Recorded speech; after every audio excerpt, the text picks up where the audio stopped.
Ladies and gentlemen, please welcome our state's attorney, Aisha and Brave Boy.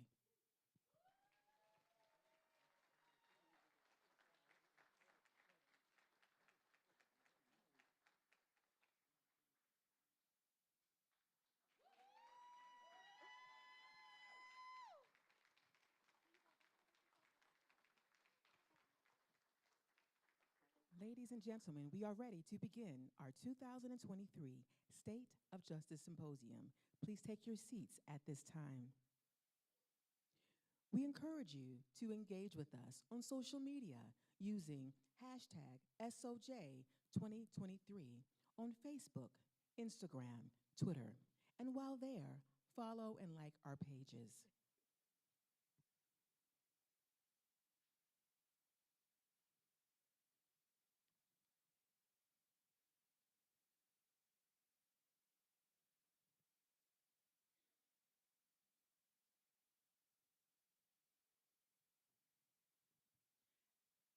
Ladies and gentlemen, please welcome PGSAO's own Q. Lattimore, Senior Pastor at Victory Church International, for the invocation.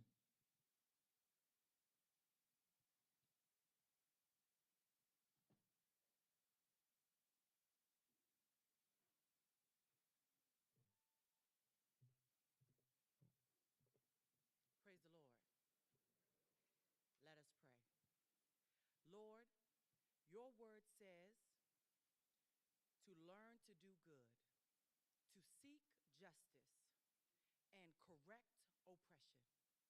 We are here at the second annual State of Justice Symposium for those very reasons. Lord, please bless every speaker, every panelist, every government official, and most importantly, our state attorney, Aisha N. Braveboy. Let justice be found and let justice be served today and every day. In Jesus' name we pray, amen.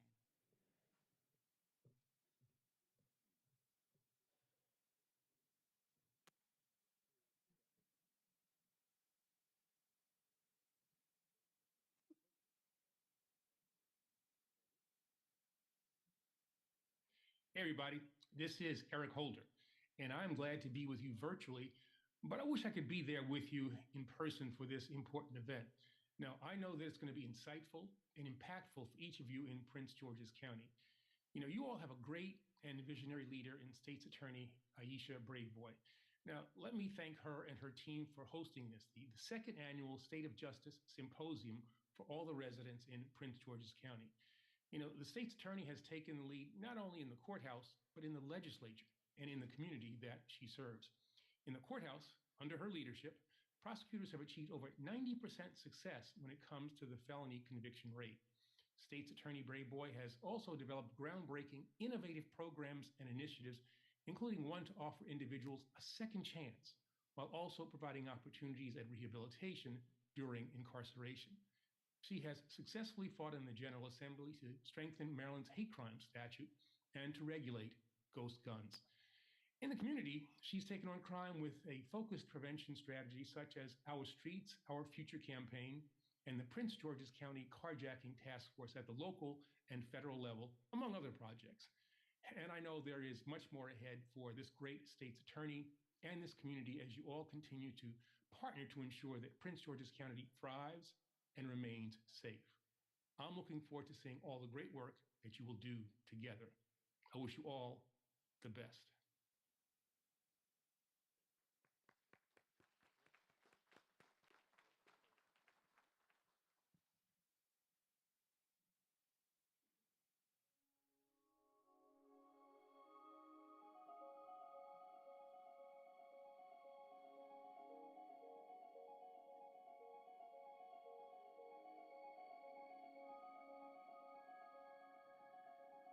As state's attorney for Prince George's County, Aisha Braveboy has taken bold, brave, and innovative steps to achieve justice and keep Prince George's County safe. Her impact that I will is support clear. the Constitution of the United States. In the courtroom, the Brave Boy administration boasts a felony conviction rate of over 90%. Her prosecutors are tough, yet smart on crime, and show up in court every day to pursue justice and hold offenders accountable. When I took office 4 years ago, I knew that one of the most consequential cases that my office would handle was State versus Urbanski. This case involved the death of a bright, talented soldier. He is now First Lieutenant Richard Collins III. He was viciously killed by a racist at the University of Maryland. He was a Bowie State student, a scholar, someone who wanted to serve his country. I keep his picture on my desk every single day to remind me and anyone who comes into my office about what we value. We value human life. We value our youth. We value opportunities that he was afforded and that he was taking advantage of. But unfortunately, someone else stole him from our community. And so when I met with his parents, I promised them that we would work hard to achieve justice. And we did. We won a first-degree murder conviction against his killer. But what's more is that we decided to go to Annapolis to ask the legislature to expand hate crime laws here in the state of Maryland. And we made it happen. And now there's a law named after this brave young soldier who was killed. That law will protect other lives and will hold people who are committing hate crimes here in the state of Maryland fully accountable for their actions. I'm proud of the work that this office did in that case, and I'm proud of the work that we did in Annapolis to make a difference for every Marylander. The Brave Boy administration has made tremendous strides in reducing crime, increasing safety, improving community engagement, and making Prince George's County a better place for all to live, work, and play. Some of her many initiatives include balancing the scales of justice by being tough on crime, yet compassionate about progressive criminal reform and reentry, reducing intimate partner homicides by nearly 40%, implementing and revamping groundbreaking programs to address juvenile crime and place first-time offenders back on the right track, developing innovative judicial law enforcement and community partnerships to provide transparency and accountability in the justice system, successfully leading on the passage of several critical pieces of legislation to protect our communities from violent crimes and racism, serving as a model office for other jurisdictions and the rest of the nation through transformational policy reforms, and remaining diligent in efforts to recruit and retain devoted and top-tier talent to the State's Attorney's Office to continue her mission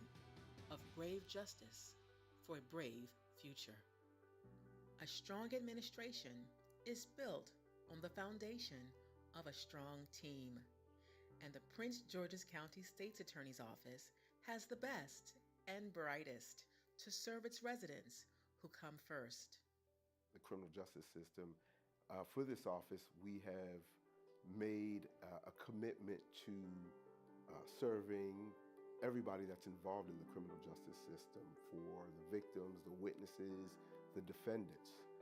We are aware that we have a responsibility for all those people that are involved with the criminal justice system, and I think that the programs that have been implemented are evident of that, in that we, not only once we hold a person accountable for an offense that they have committed, we make sure that we take steps to assist them as they return back to the community through the Emerging Adults Program, the Back on Track Program, the diversion opportunities that we provide. So I do think that we provide really like a holistic approach to all those people who are involved in the criminal justice system. One of the programs implemented under State's Attorney Brave Boy's administration is the Emerging Adults Program. What is significant about that program is we know the vast majority of people who come into contact with the criminal justice system, who are convicted and given a sentence of incarceration, are returning to our community. The Emerging Adults Program meets people in that situation where they are while incarcerated and attempts to provide support and resources to them so that their transition back to the community is successful, that they come back into the community in a better position than they were before they went into incarceration. And it's a program that I've not seen in any other jurisdiction. The state's attorney recognized a sharp increase in gun violence in Prince George's County. Specifically, we saw an increase in the usage of privately manufactured firearms, also known as ghost guns.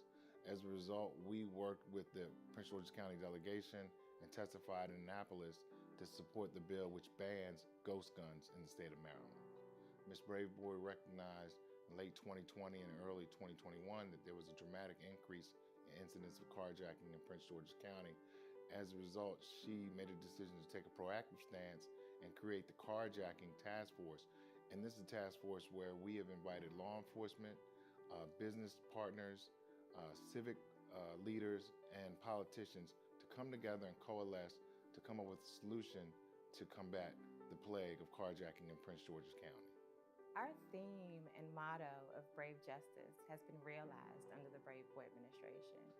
We take our obligations in pursuing justice on behalf of the residents of Prince George's County very seriously, and that has been reflected in the body of work under this administration. We have expanded several of our initiatives on the ground and involved our residents in the work that we do. Monthly, we typically have a community and courthouse event that allows us to bring the residents into the courthouse to learn more about the work that we do.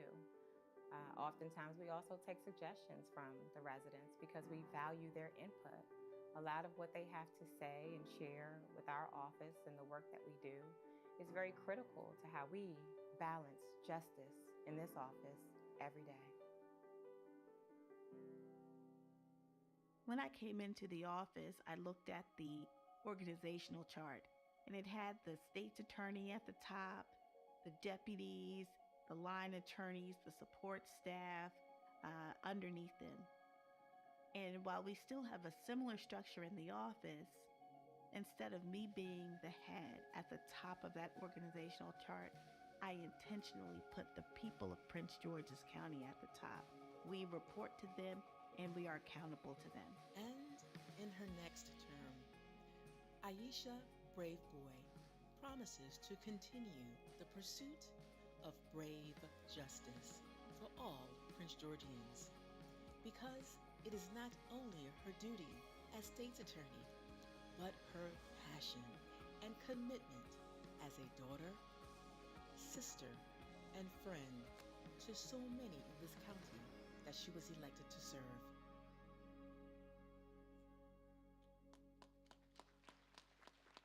Ladies and gentlemen, introducing Bowie State University Provost and Vice President for Academic Affairs, Dr. Carl B. Goodman, followed by Bowie State University Professor and Chair of the Department of Criminal Justice, Dr. Charles Adams. Good evening, everyone. I want to thank you all for being here at Bowie State University, the oldest HBCU in the state of Maryland, 158 years old. Here at Bowie State University, we always say that, again, we are located in the great county of Prince George's County, the epicenter of the DMV. I want to thank you for being here, number one, because we look at Bowie State University, and really when we look at what we do here at this university, it's talking about really educating our youth, educating individuals who really want to aspire to do things that are greater than what they don't even know. One of the great things we hear here at Bowie State University, particularly in our criminal justice area, and thank you again, Attorney Braveboy, for coming here and hosting your event for us. I know we have many of our outstanding students here who really are taking pride in what you're doing, and I want to congratulate you and continue to do the great things you do. Here at Bowie State University, we have over 500 faculty members. I also know that you are one of our faculty members as well, so I want to congratulate you on that feast there. But among our faculty members and our 6,300 students, congratulations, and then welcome to Bowie State University, and thank you again.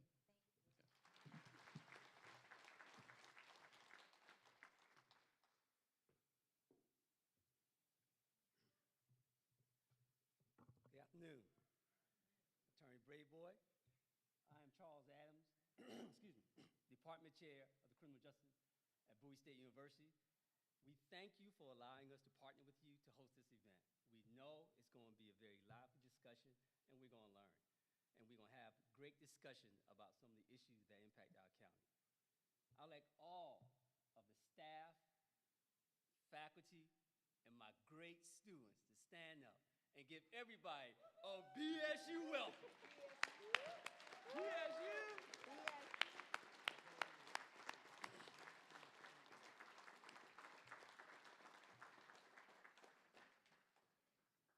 They're the reason why we do what we do. There's a reason why Attorney Brave Boy adjuncts for us.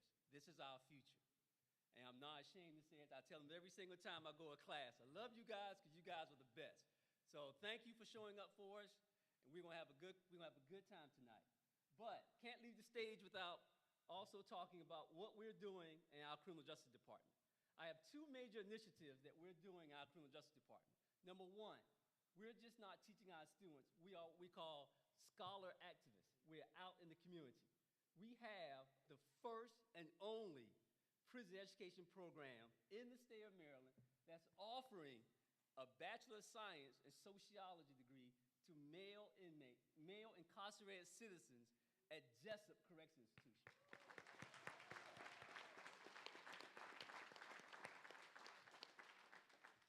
And we're only one of 2 HBCUs nationally to do so. We also have a prison education program for our female incarcerated citizens, and that begins in the fall semester. So we're looking to make an impact on returning citizens in Prince George's County and nationally.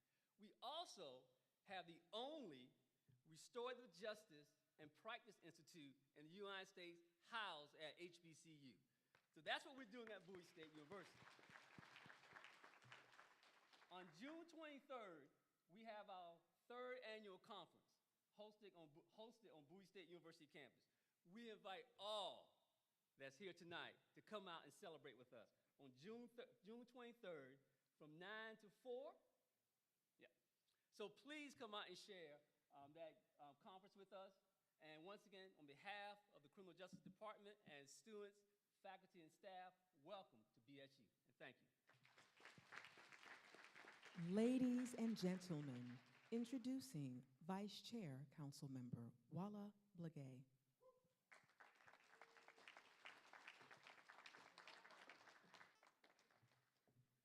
Good evening, everyone. Good evening. What an excellent night and a great presentation by our Madam State's Attorney. Thank you for your great work. And let's give her the hand of applause because most state's attorneys come in and they say, we focus on crime, but she's focused on more than that. She's focused on building back our community, and it takes that. That's what we need right now. So let's give our Madam State's Attorney the hand of applause that you deserve. I'm proud to be here tonight. Let me just say this. This is one of the biggest issues in our community. When I talk to my community members, I'm telling you, we're gonna jump on the HOA right after I leave here, and the biggest issue that people talk about in Prince George's County is crime. That's the biggest issue. And that's something on our mind is we have to determine as partners what we're going to do to make sure that our communities feel safe. Because the reality is that a recent report just came out, and it said that we are losing residents in Prince George's County at a higher number than anyone around us. And right now, if we do not address the situation of crime and justice, it will impact our region, our community. So this is the most important discussion in this county right now, is our justice plan. Let me just tell you this. While State's Attorney is focused on addressing justice, because that's what people want. They want to make sure that we're catching the criminals, the perpetrators in our community, and making sure that they serve time. But out of all of the things I've heard, and I saw a lot of the things here, let's focus on what we do with our youth after they leave. Once they go before us, what do we do? What are we doing to focus on our youth? And I would say my biggest recommendation as we're talking here today is focusing on the Justice Academy, issues that talk about what are we going to do to save our youth, That's the true answer. While we're talking here about how we're going to prosecute, it's important because that is part of justice. How do we get people off the street? We can put them in jail, but how do we make sure that if they don't go to jail, how do we catch them before they get to jail? And once they leave jail, how do we put them back into our community?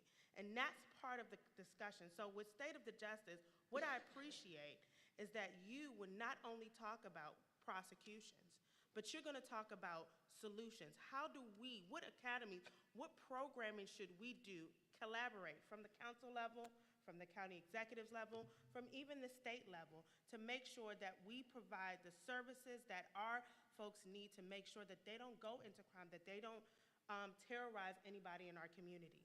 So today, I look forward to hearing our report and what we're gonna do, not only what we have done, because after this video, you've done a lot, but what we're gonna do in the future to repair our community. So I look forward to partnering with you. And from the County Council right now, we're here to look at how we can support you from the funding level. Many people don't know, the County Council has very limited role in crime or with justice, but what we do is give you the resources so that you, Madam State's Attorney, can protect us. Thank you so much. Thank you. Ladies and gentlemen, please rise for State's Attorney Aisha N. Braveboy as she prepares to deliver the 2023 State of Justice Address.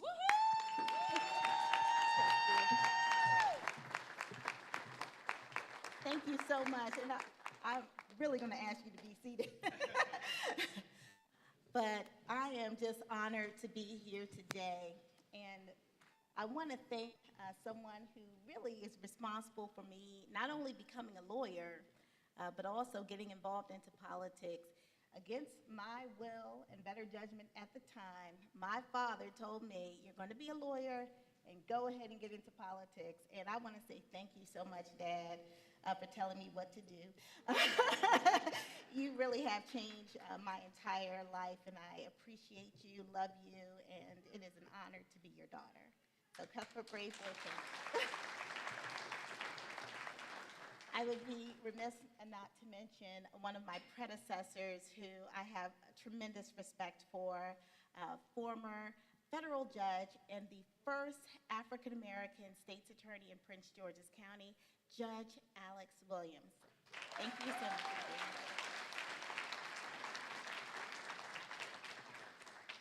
We have so many partners who I'll get to in a second, but I did want to thank Bowie State University. I have the privilege of being an adjunct professor here at this amazing institution, and I wore my black and gold tonight in honor of that very special privilege that I do have. But I want to thank the provost as well as Dr. Adams, who's my boss, for being here this evening, and in her absence, Dr. Amita Bro. I don't know if you all have been on this campus over, let's say, the last decade, but the growth that has occurred in just the past couple of years is tremendous. And that is because of the leadership like the provost here, and of course, our president, Amita Bro. So let's give her a round of applause in her absence. I want to thank many members of the General Assembly who are here this evening, including my soror, Tiffany Alston. So thank you so much, Delegate Alston, for being here.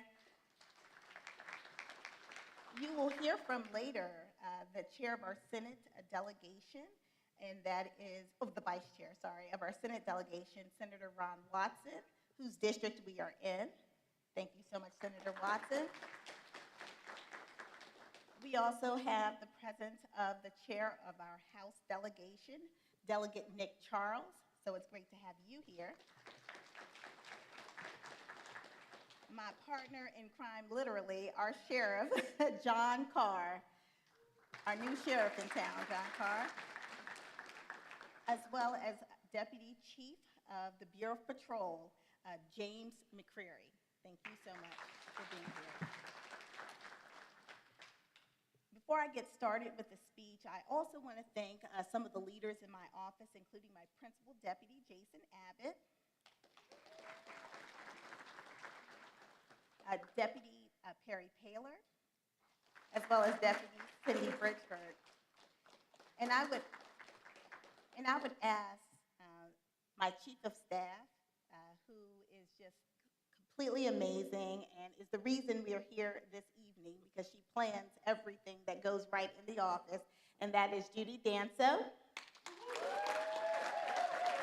Oh, she's in the back. She's in the back, making it all work. I wanted to thank you personally for the time and commitment that you put in, not only as an ASA in the office, but as a leader, leading some very critical units in the office that a lot of times people don't know exist within the state's attorney's office, but they are really part of the engine that makes the justice system work. And I'll talk a little bit about those units. But thank you so much, and your team, Sade Dennis, Giovanna Taylor, and so many others who participated in creating this amazing event. So some of those units that you don't quite know about, oftentimes you don't think about them, but we are a full-service agency, and so we do have an HR team headed by Deborah Arrington. We have a budget team headed by Tony Perry. We have a project manager, Nisi Draper. We have a comms team made up of Denise Roberts and Denise Douglas. We have an amazing community affairs team, and they lead really two important partner entities for us. One is our Multicultural Commission, and I know many of our commissioners are here tonight, so if you're a Multicultural Commissioner, if you please stand. Our Multicultural Commission. Thank you all so much for being here. Our Multicultural Commission represents over 27 countries, and that commission is made up of about 80 people. So we have a very strong immigrant community here, and we want to make sure that the justice system applies to everyone, and everyone has access to our justice system.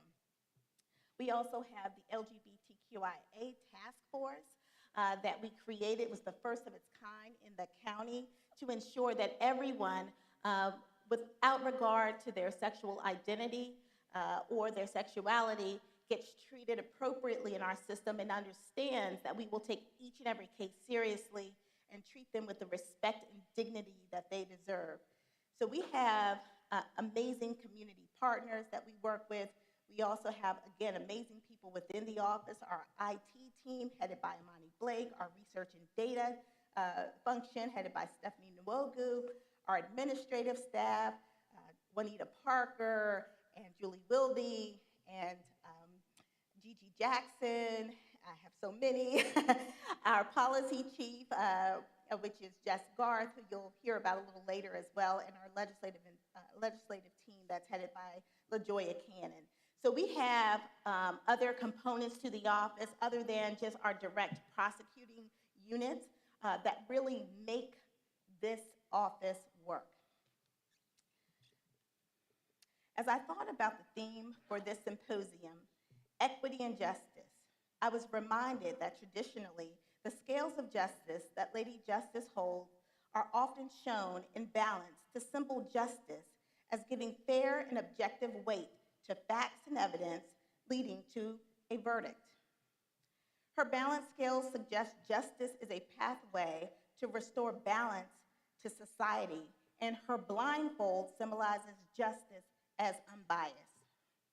My administration's approach has been fair, balanced, innovative, and effective, with the goal of achieving justice and safeguarding our communities, while respecting the statutory and constitutional rights of every resident and individual involved in the justice system.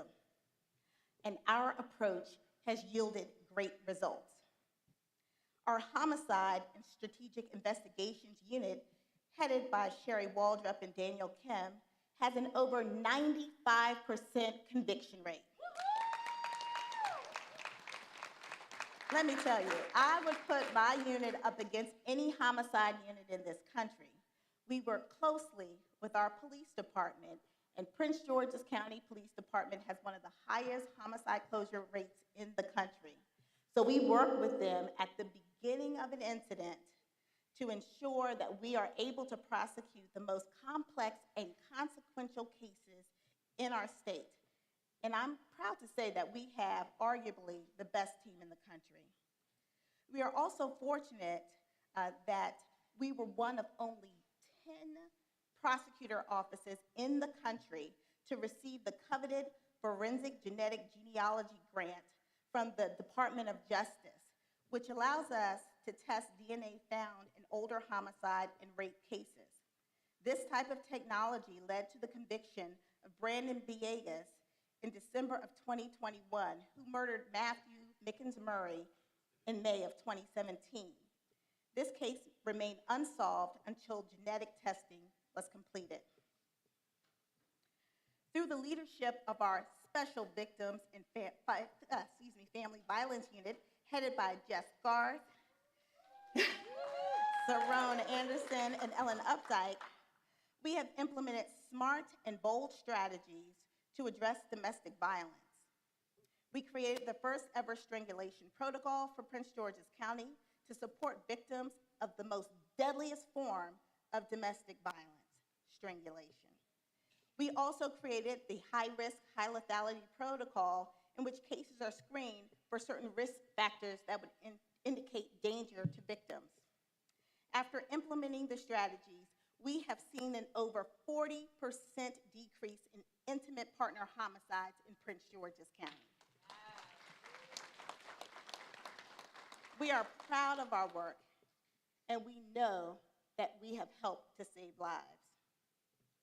Our administration has been willing, and we are able to retool and reorganize to better address the public safety needs and changes in the justice system. We have made the prosecution of gun cases a high priority. In September of last year, I made the decision to indict all new gun cases so that those cases would be handled in circuit court.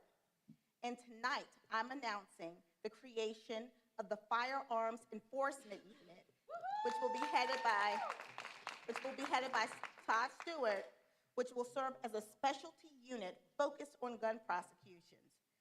This year alone, from January 1st through March 31st, due to the outstanding work of our law enforcement partners, including, of course, the Prince George's County Police Department, as well as other municipal police departments, my office has indicted 454 handgun cases. We plan to pursue each case vigorously and request appropriate punishment based on criminal history and danger to our community. As with the rest of the country, Prince George's County is experiencing an influx of opioids flowing onto our streets. Year to date, there have been 44 incidences of overdose in this county. There have been 15 opioid-related death investigations also in the county. Sadly, several of these incidents have occurred in our schools.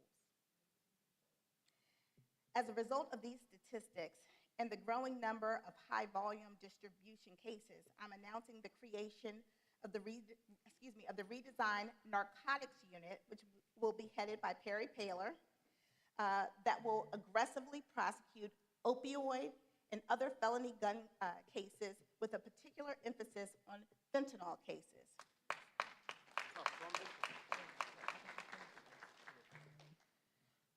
Our system of justice has become heavily reliant on digital evidence, especially since the deployment of body-worn cameras and the availability of other video evidence, including home surveillance video. I am proud to say that I created a digital discovery unit from scratch. One never existed before I came to this office. And that unit is headed by the incomparable Mike Hall.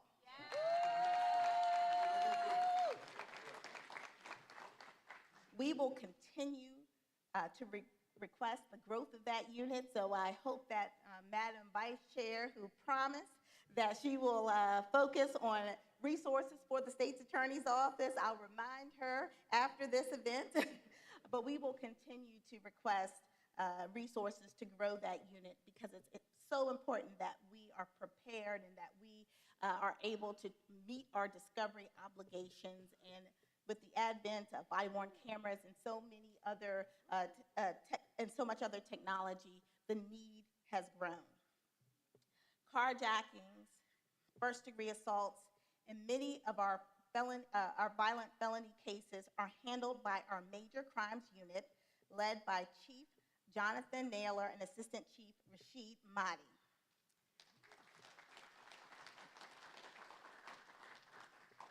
Because of our commitment to public safety and our desire to send a strong message to those who choose to offend in our community, we have sought tough sentences in cases pursued by this unit. Earlier this year, Wayne Robinson was convicted of carjacking and sentenced to 20 years. Dennis Goss stabbed a man in the face, breaking his nose and leaving a permanent scar. Mr. Goss was harassing a woman at the University Town Center in Hyattsville, and his victim attempted to intervene. Mr. Goss will be sentenced to 25 years without the possibility of parole.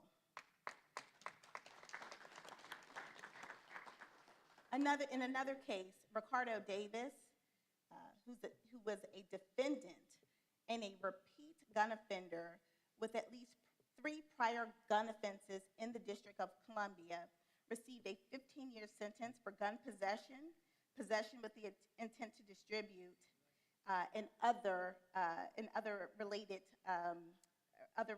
charges. We are not playing here in Prince George's County.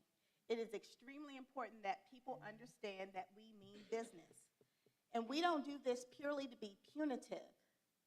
It's really about protecting everyone in our community, and you deserve to be safe in your community. And if someone has decided that they will offend, we are going to do our job. And I'm very proud of our Major Crimes Unit for holding individuals accountable and seeking tough and appropriate sentences in these cases. Now, everyone is talking about youth crime. It's a big deal, it really is. And I want to thank our Youth Justice Unit Chief, Lynn Celestin Antonin, for her work.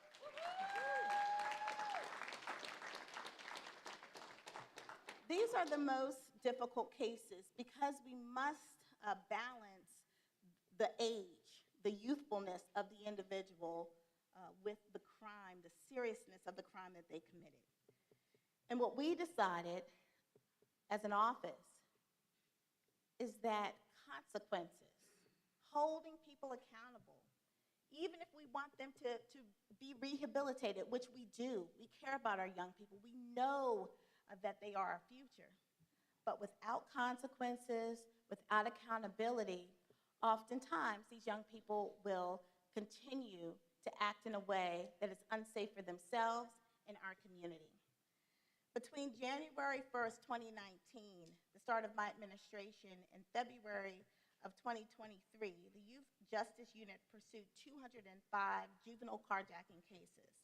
While some of the cases are still pending, we've achieved an over 90% finding of involvement, which is the equivalent of guilty. And we ask for tough consequences for those young people who commit these offenses. We look forward to working with the state legislature to strengthen the services offered by the Department of Juvenile Services so that young offenders can get the services they need to live full and productive lives. For less violent offenders, we maintain strong partnerships with community-based programs like CPAC, P31, and RY. And we continue to grow our outreach to the Prince George's County Public Schools. In fact, we did 2 PSAs with the Prince George's County Public Schools on truancy and violence in school. Recently, we partnered with the sheriff to create a Saturday Youth Justice Academy, which you will hear about in the upcoming weeks. That academy is not just for the children, it's for their parents and guardians too. We must take care of the whole family. We must address the needs of the whole family. And as the vice chair said, we must look for solutions that will prevent people from entering the justice system. And this Saturday Academy is designed to do just that. Our district court unit, headed by Chief Stacy Ann Llewellyn and Assistant Chief Colin Carmelo, they are the workhorses of our office. They handle approximately 30,000 misdemeanor criminal cases and jailable traffic cases every year. Those cases include drug offenses, burglaries, thefts, trespass, assaults, and other crimes. And these are our young attorneys who are being trained to handle these very important cases. And these are the attorneys who will move up and one day be our homicide prosecutors. So we make sure that they get the best training, the best opportunities to hone in their skills so that they can serve our community with honor. And we just want to highlight a few of their cases because I'm so proud of them. Elena Ritchie, who's now in the Youth Justice Unit, secured a conviction for against a person who transported a handgun, and that ended up being a jury trial. So we appreciate when we get jury trial experience for our young attorneys. Enoch Edmonds secured a conviction in an elaborate check fraud scheme. So thank you, Enoch, for that, because financial crimes those are tough cases to prove, and he handled it marvelously. Devin O'Connell won a revenge porn trial where the accused published intimate images and video and the address and phone number of his child's mother. You know, Juan Melendez litigated pretrial motions that led to a defendant pleading guilty to sexually assaulting a minor after convincing her that he was 17. See, people, you know, in our community, they believe they can trick people, but we are their secret weapon because we will get justice for them. And then the last one I want to mention is Chris Sonnenfeld won an assault trial where an elderly woman was so violently thrown to the ground that she broke her hip. So even though these are our younger prosecutors, they are prosecuting very tough cases, very consequential cases, and they're doing a marvelous job. And I want to thank again the leadership of our district court. In addition, we have the Special Prosecutions Unit headed by Drew Gregg. They're a small but mighty unit that handles our motor vehicle manslaughter cases, our economic crimes cases, our arson cases, and pretty much anything else that doesn't fit into a nice round or a square. They handle those cases. And so they've had a lot of success as well. In fact, I'm just going to talk about a couple of their cases. They secured a very important conviction in a dangerous and fatal traffic case. Two drivers crossed over the yellow median, and another driver was killed. And there was a minor who was in the back seat who luckily did not sustain, or only sustained minor injuries, but I can tell you that these motor vehicle manslaughter cases are very tough. We work very closely, again, with the Prince George's County Police Department to ensure that that the investigations are handled properly. I remember when I first came to the office, they told me that it took probably a year or more to investigate motor vehicle manslaughter cases. And I can tell you that I said, no, we've got to do better. And one of the first cases that I indicted involved it's a sad case involving a family who lost 3 children who were in the back seat of a car. This was on 210. Many of you remember this. It was right around the holidays. And the mother and father were in the front seat, and a car rear-ended them, killing all 3 children instantly. We indicted that case in, I believe, less than 35 days. We wanted to make sure that the family did not have to suffer through whether or not the person who killed their children would be held accountable, and he was. And he was given a very stiff sentence of, I believe, 21 years. So we work very hard again to achieve justice, and we get justice. We also have a public integrity unit that is headed by Chief Joel Patterson. That unit ensures accountability of all government officials. and handles use of force cases involving law enforcement as well as other government officials. That unit worked with our Special Prosecutions Unit to hold 5 former now West Lanham volunteer firefighters accountable who were setting fires to houses so that they can put them out. And the fact that individuals who had sworn to uphold life and to protect our community would selfishly want to set fires for the fun and enjoyment of putting them out was absolutely ridiculous. So we were able to hold those individuals accountable. We have some units that are not prosecutorial units, but that absolutely support the prosecution work that we do in our office.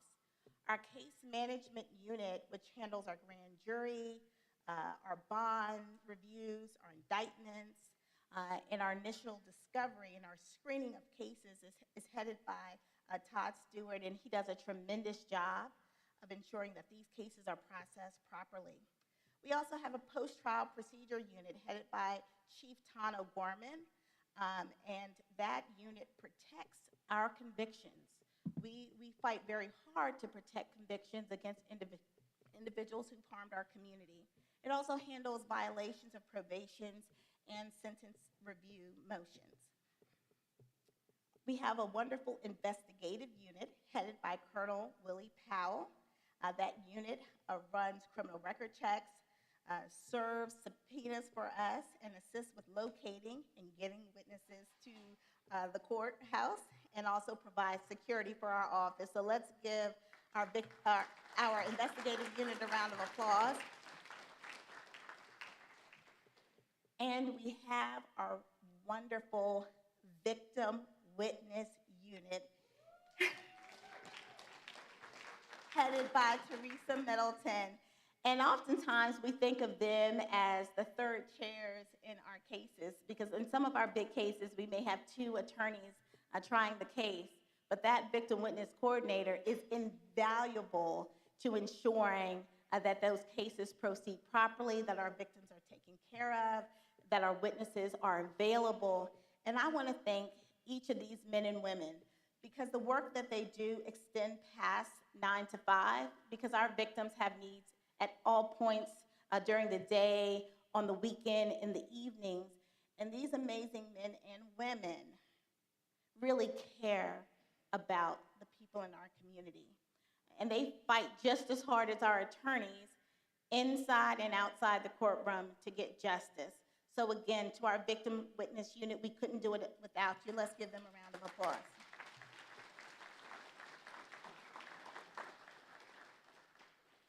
As I thought of Lady Justice and the scales of justice, I revisited the history of the criminal justice system in our country, in which we have largely practiced a punitive form of justice in America, concerned mainly about punishing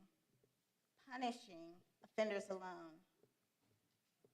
But as we look at justice, we look at it holistically. And so we have been able to do things like assist with the release of reformed juvenile lifers in our community. This work is conducted by our Conviction and Sentencing Integrity Unit, led by Doyle Neiman and Brianna Ford. This unit is really the first of its kind in the state that proactively reviews sentences of those who believe that they were disproportionately or unfairly sentenced. And we have, to date, been able to assist nearly 40 people who are now back in our communities, and I can tell you that none of them have reoffended. None of them have reoffended. We also have the Back on Track program, which is a program for first-time offenders. They have to plead guilty, so this is not a free ride. They must plead guilty, but we do provide them with a 12 to 18-month program where they're able to get an education, get job skills and training, and we work with our partners like Employ Prince George's to actually find jobs for them. When I started in the office, there were two individuals in the program. We grew that even over the pandemic to 9. To date, 29 people have gone through that program, and I can tell you that the work of Q Lattimore and Sandy Graham, I understand that we will have 30 people in this program all at one time in May. That means that we are proactively looking at ways to help people who are first-time offenders who we believe can safely return to our community, but they must commit to being in an intensive program, and the program works. And lastly, I'll just mention the Emerging Adult Program, which is headed by Jason Abbott, my principal deputy, and Ashley Watson. This was a brainchild of mine during the pandemic. I said, we must do more. We cannot just continue to lock these young people up, knowing that they're going to return, but they are not prepared to get a job. They are not prepared for life. And so our Emerging Adult Programs goes in virtually to our prisons in the state of Maryland. Virtually, we provide life skills training, we provide them with mentors, and when they return to the community, we follow them, we track them, we allow them to call us as well as our partners to ensure that they are on the right track. So look, I am proud to say, I'm very, very proud to say that the state of our justice system is strong and balanced. And while we face many challenges, we meet those challenges head on with intellect, ingenuity, faith, dedication, and commitment to our core mission, which is to pursue justice and protect the people who I personally love, my fellow residents of gorgeous Prince George's County. Thank you.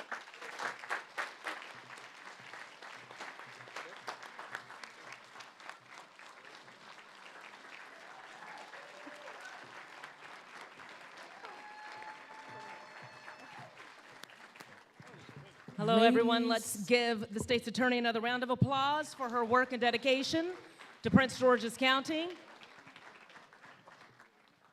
Hi, everyone. I am Tracy Wilkins with News 4, and it is a pleasure always to be in my hometown of Prince George's County. The former Prince George's County Bureau Chief, I am now a member of the News 4 I-Team. Thank you. Continue to watch News 4. And we are still covering Prince George's County. So I want to say a couple of things. First of all, I covered every single one of those cases you talked about, State's Attorney, and all of the programs that you talked about. So there are a lot of folks who talk about justice and the criminal process, and we're at odds trying to figure out how to balance reforming folks and reintroducing people into the community while still holding people accountable. And these programs of saying, I'm going to show the county how to do this by bringing folks who have been released into my office to work is an excellent example for the rest of the county and was one of my favorite stories to do. Such important work. So we have a lot to get to this evening, including awards. So I want to first of all remind everyone that there is going to be a panel. As soon as we're done with the awards portion, we're going to talk about crime in Prince George's County. What can be done to make the situation better and what is being done. So make sure that you hang around for that panel. And if you have any questions, we have folks from the SAO's office walking around with cards. You all can take a card, write it down, get it up to me, and we'll try to get to as many questions as possible. But now it's time for the State of Justice Awards.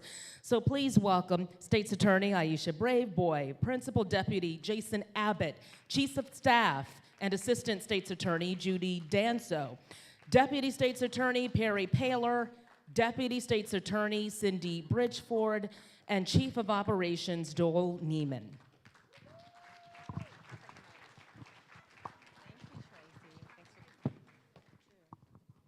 All right. Good evening, everybody.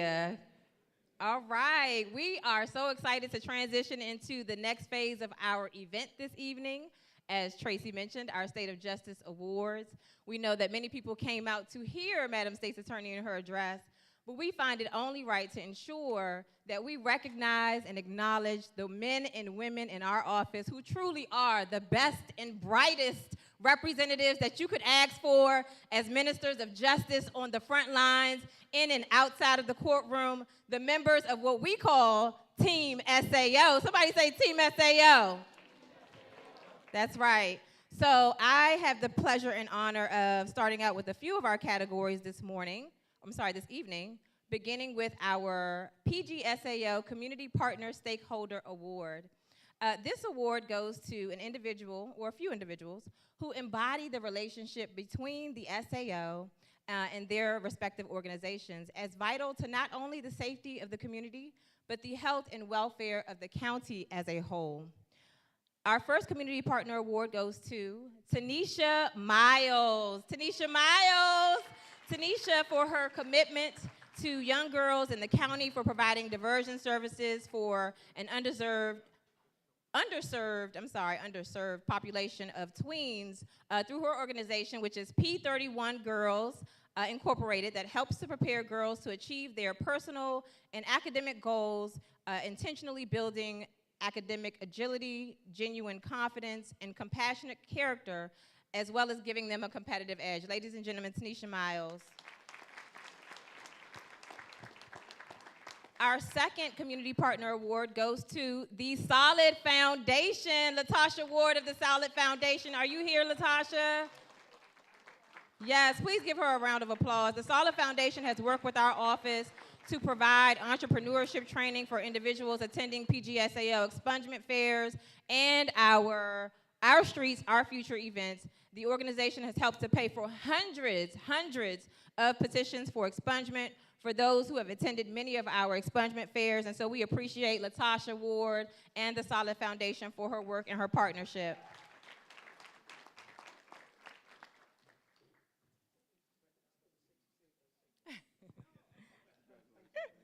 Shake everybody's hand, Tasha, all right. Okay, two stakeholder awards that we have coming up. One is for our very own Team SAO member, Monica Myers.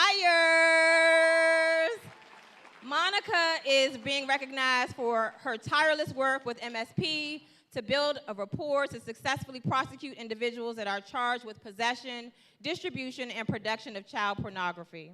And is Monica in the building with us? Or can we have someone that can accept the award on her behalf? Chief Garth, let's go.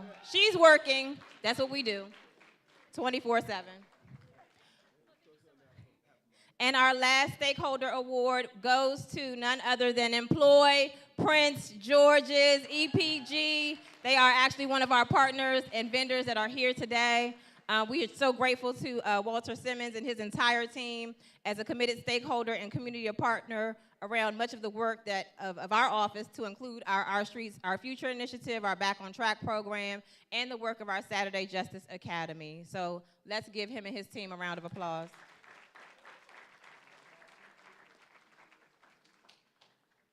Okay, our next group of individuals to be recognized, we're going to do these in groups now, are the Superior Support Staff Member Awards. We have amazing individuals who go above and beyond to make sure that attorneys are prepared for anything, understand that it is his or her job.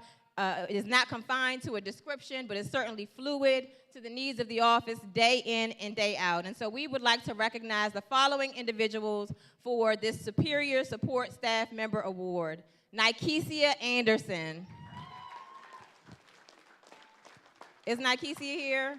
Ashley Watson. I know Ashley is not here with us today. Miss Raina Davis. Raina Davis. Miss Maria Martin Carrena. Miss Pam Lipscomb. Miss Maria Ramos. We got a lot of our admins that aren't here, all right. And then, of course, we want to also acknowledge and recognize all of our supervisors who have received or will receive the Supervisor Award of Excellence. Miss Juanita Parker of our Circuit Court Division. Miss Julie Wilde of our District Court Division, and Miss Gigi Jackson of our Youth Justice Division as well. I'm not sure if any of them are here, but we will certainly take them back to the office and put them on their desks in recognition of the work that they do in our office. The next category, the Unsung Hero and Heroine Awards, are a group of individuals who demonstrate a commitment to our community by assisting those in need, by bravely stepping forward as a witness in a case or an advocate in pursuit of justice. This award goes to the following individuals: Daniel Bradley, Ms. Paulette Dendy, who I know is not here with us, but she's a member of our Maryland Crime Victims Resource Center. We want to thank and appreciate her for her partnership. Ms. Alondra Pizarro. Is Alondra here? Okay. And to the advocates, Ms. Rebecca Snyder. Okay, we're going to hand out some reprimands for the people that didn't show up today. I'm just joking. Madam S.A. said, no, we're not doing that. Ms. Crystal Harrison. And lastly, Ms. Camden Heath Spears. All right, I'm going to hand it over now to Deputy Paler for the next category of individuals.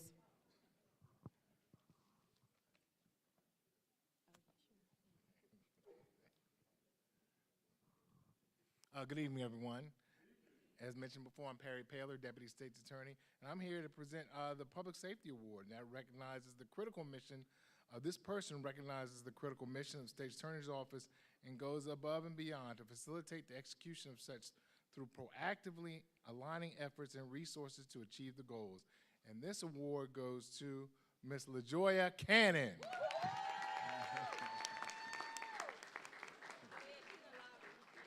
She's in the lobby. Okay, can someone get her out of the lobby? And Ms. Cannon, she's our legislative person. She helps us a lot in Annapolis, and she just keeps the trains running as it relates to our legislative work, and we're just really proud of her work. Is she funny? She's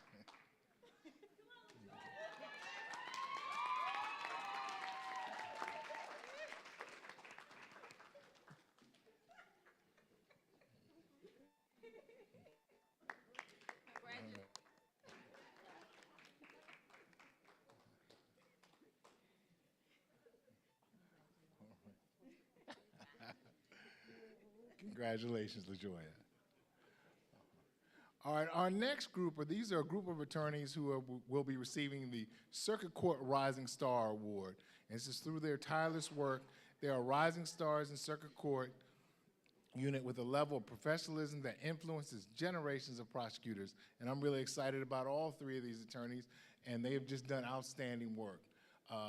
In court, out of court, dealing with law enforcement officers, their civilian witnesses, they just exemplify excellence. And these three attorneys are Haneen Daham,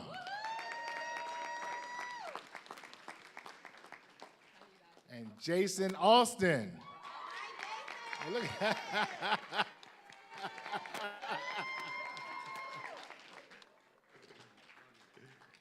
And Jason is in our newly revised narcotics unit. And actually, Jason just won a big trial today. So congratulations. And we also have, right, congratulations. And we also have Miss Dora Miles Moore.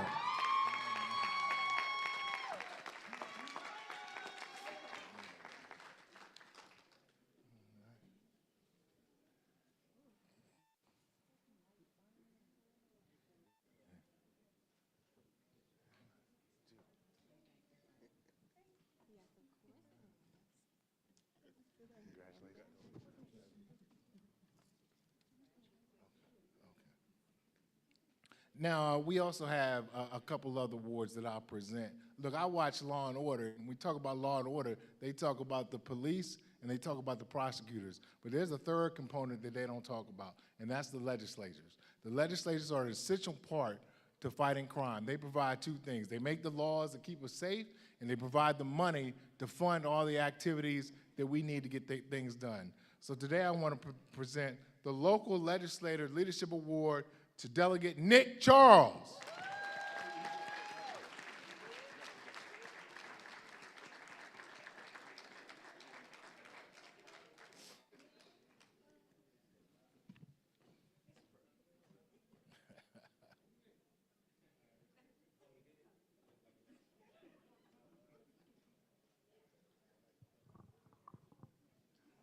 All right, congratulations, right? Largo's finest. All right. And we have one more legislative award, and this is for a senator who's really gone to bat for us and continually fights for the residents of Prince George's County, and that's for Senator Michael Jackson.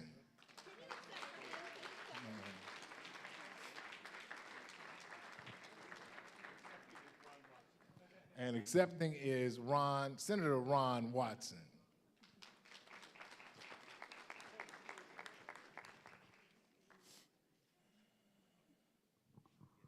All right, congratulations. Yes, indeed.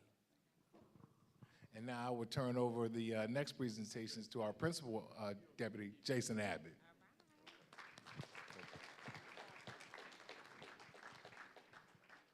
All right, good evening, everybody.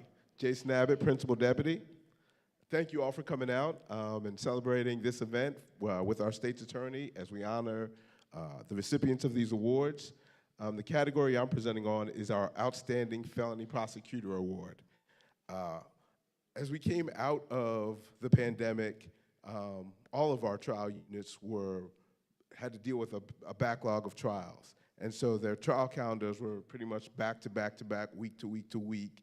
And it was a lot of work that they did on behalf of the office, on behalf of the community, and we just wanted to recognize some of them today. Starting off with Daniel Kim, who is the Assistant Chief of our Homicide Unit.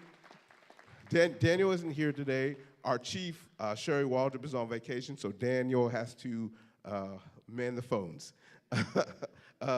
Also, in our Major Crimes Unit, Misty Henline.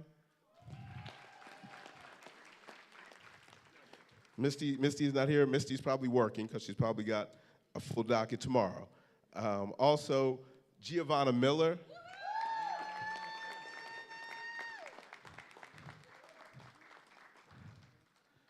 Giovanna is a very, very bright, aggressive, but fair prosecutor. And the bright color she has on, that's what she brings to the courtroom.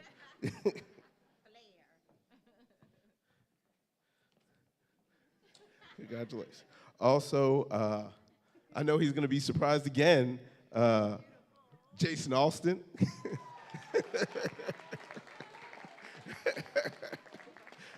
Look, it's like the Oscars, you know, when you clean.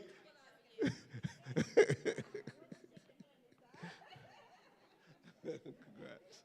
Also, Elizabeth Purnell. Elizabeth Purnell is in our post-trial unit. She is an exemplary ASA. She's also blind and does her work without noticing of it, without need of very many accommodations. She handles her business just like all the rest of our ASAs, and it's a tribute to the work she puts in. All right, the next category is the Outstanding Team SAO Member Award. And I wish we had a bigger award for this person because she is such an outstanding team member for the office. She's amazing. We appreciate her so much. Although she might be like, I don't know if I'm appreciated, but she is so tremendously appreciated. Deborah Arrington.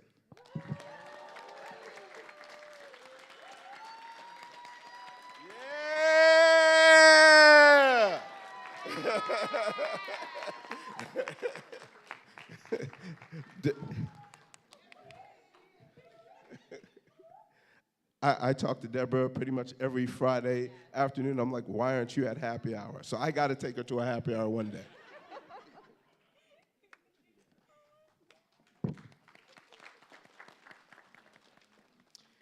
Next category is our Unit Chief Excellence Awards.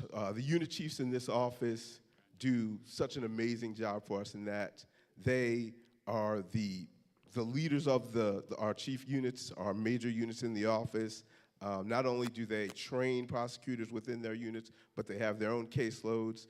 So when trying to find to deal with the cases that they have members of their units in their door, going over cases with them. It's a really a tribute to the hard work they put in on behalf of the office and on behalf of our community. Starting off with Jonathan Naylor.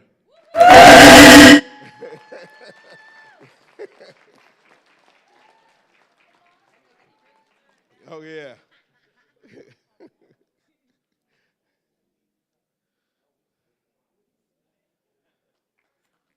Congratulations, John.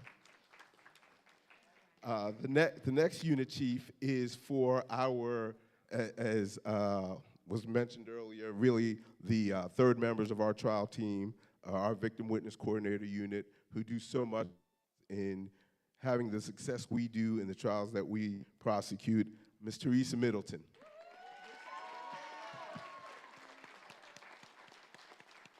Teresa is a perfect example of supervising a unit and still assisting on pretty much every trial in the office.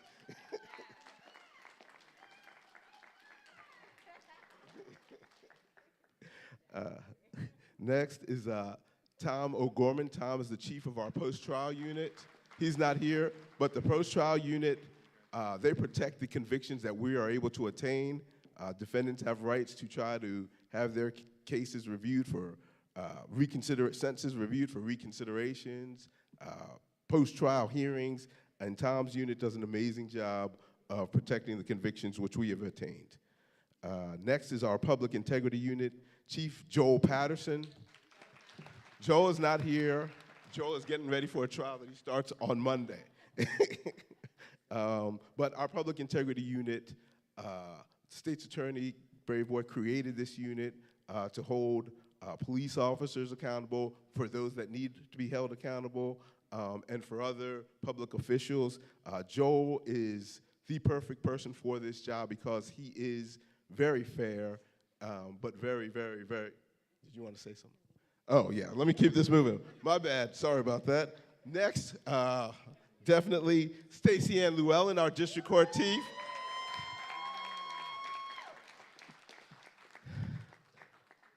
Stacey Ann, I have so much to say about you, but I've been told to keep it moving. Stacey Ann is amazing, though. Next, we have the chief of our youth justice unit, Lynn Selston Antonin. Come on up here and get your award. Congratulations.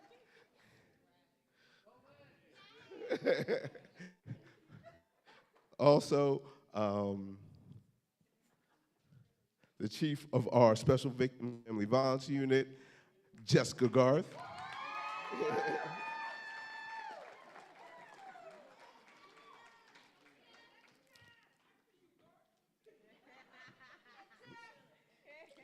All right. Congratulations to all of our unit chiefs. They do an amazing job. Yes, Deputy Cindy Bridgeford.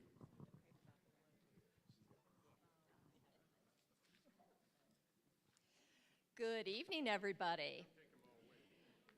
My name is Cindy Bridgeford. I have the pleasure of serving as a Deputy State's Attorney under and for the Honorable Ms. Aisha Braveboy, and I am here to announce 3 categories of awards.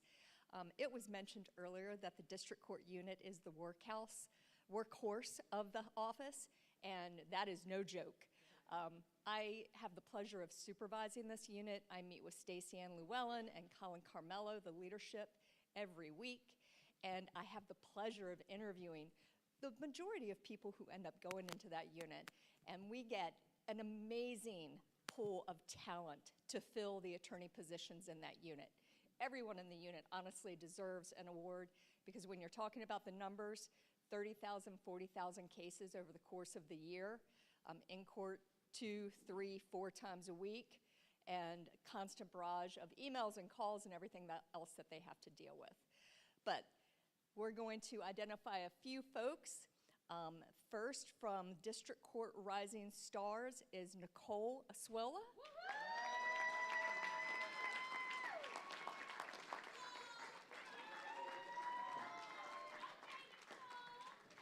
Nicole actually handles matters on the domestic violence district court docket.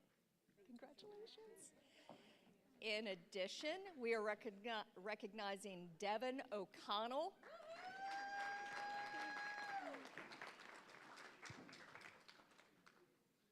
Devin came to us after clerking in Montgomery County, and as soon as we interviewed him, we were like, need to get him here immediately. When can you leave? Ryan Zabel.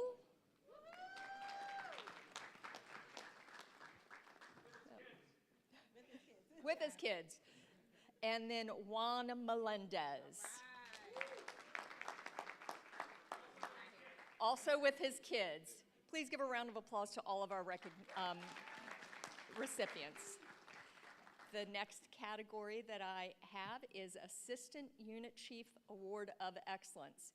If the members of a unit can't find their chief, they're definitely going to their assistant chief. And in particular, the person who is being recognized, in addition to being always available to the people that he assists with, and he is in trial all the time.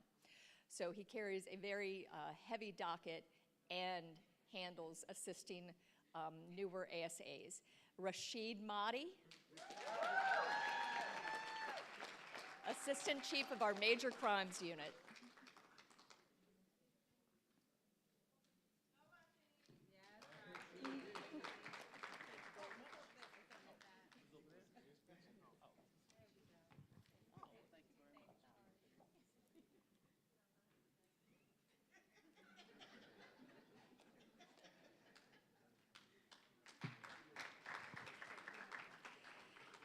And the last category that I have the honor of presenting is Team SAO honorees.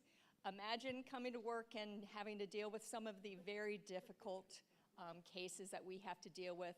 Just coming into work with a smile on your face every day, with always being willing to pitch in and help your colleague goes so far, given the sort of serious things that we deal with. And so the honorees for being always team-oriented, smiling, lending a hand, and advancing the mission of this office are Allison Leonard Leach,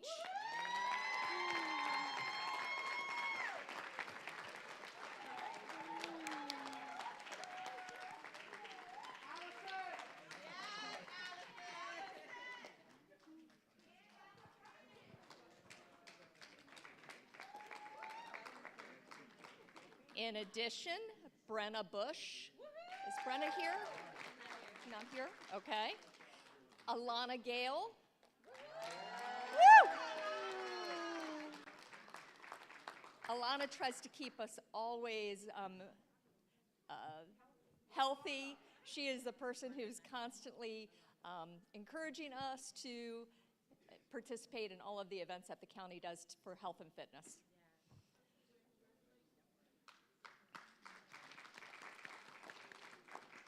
In addition, Stephanie Nwogu. She's not here? Okay. Kimmery Williams. He's probably in his office because he probably has 30 motions to cover tomorrow. Gianna Odie. Here? Not here? Okay. And last but definitely not least, the woman we all talk to all the time, Elvita Martin. Not here? Thank you so much. Thank you. And before I do the two honorees I'm doing, let me recognize my county council person, Ronika Fisher. And just as important, a former member of our office. We've heard a lot of talk about the scales of justice and the picture that the state's attorney has in her office. And blind justice, fair and impartial, but justice is about, the reason there's a scale is you have to weigh competing, conflicting stories. And that's true in the criminal system as well as in the civil system. So among those are retribution, punishment on the one hand, rehabilitation, redemption on the other hand. So the state's attorney understands that that's not a static balance, and it changes over time. So she created the Conviction and Sentence Integrity Unit, particularly to look at sentences for folks who committed serious crimes and got punished and paid for their punishment and continue to be locked up. So it's all about weighing the balance. So first award I'm going to present goes to Alonzo Turner. I just saw him get up. Where are you? Come on up here. Alonzo committed a terrible crime when he was very young. The scales of justice were all on retribution. But he had an outstanding record and showed in the course of many years of incarceration that he was a different person. So the scales tipped the other way.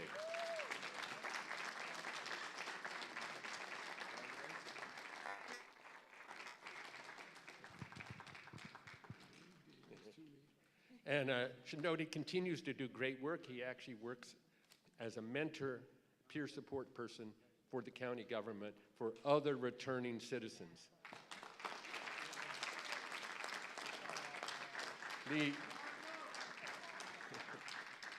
And I want to recognize there are several other returning citizens who we have helped who are in the audience as well. Willie Hamilton and others who are here, who continue to do great work after being in prison for many years and paying back to society. Second award goes to the person who does the balancing in our office. And for our unit, that's not an easy task, and it's Brianna Ford. Her job is to look at the applicants, and we have 300, and weigh them and decide who we should pay attention to and not.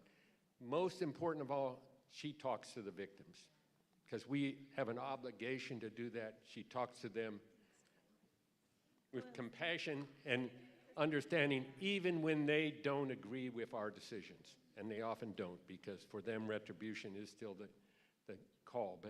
But I think that's an important function. So I applaud the state's attorney for creating this office, as she said, the first of kind in the state of Maryland.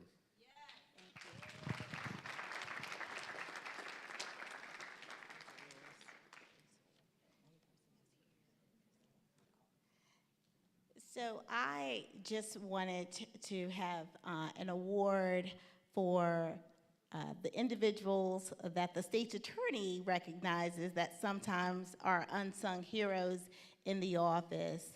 And we have several of them, folks like Todd Stewart and Leona Banks Ward and Heather Green and Spanky. Most of us know him as Spanky, but that's Wayne Powell's. But tonight I really wanted to give special recognition to the man without whom our cases, our very important, complex cases across the board would not happen. And that is the incomparable, as I called him before, Mike Hall.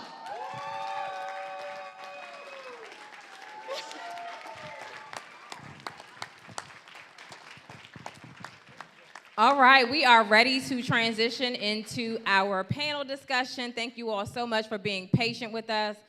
There are just a few individuals that I must recognize before we transition into that panel portion, and that is the individuals who really are responsible for assisting with putting this entire production together this evening. I want to make sure that they get their flowers and their recognition and acknowledgement. So please help me acknowledge, again, LaJoya Cannon, Denise Douglas, Miss Leslie Johnson, Stephanie Wogu, Mr. Chris Osuji, the one and only Chris Osuji, Miss Mercedes Rivera, Denise Roberts, Colonel Willie Powell, our chief investigator, who's so amazing, Miss Kieta Smith, Mr. Marcus Jones and his entire team, and then I could not do this entire production without two phenomenal individuals who have helped me night and day to ensure that we could execute this event, Miss Giovanna Taylor and the one and only Mr. Sean Michael Wilson. So please give them a round of applause. Thank you all so much. And back to Miss Tracy Wilkins.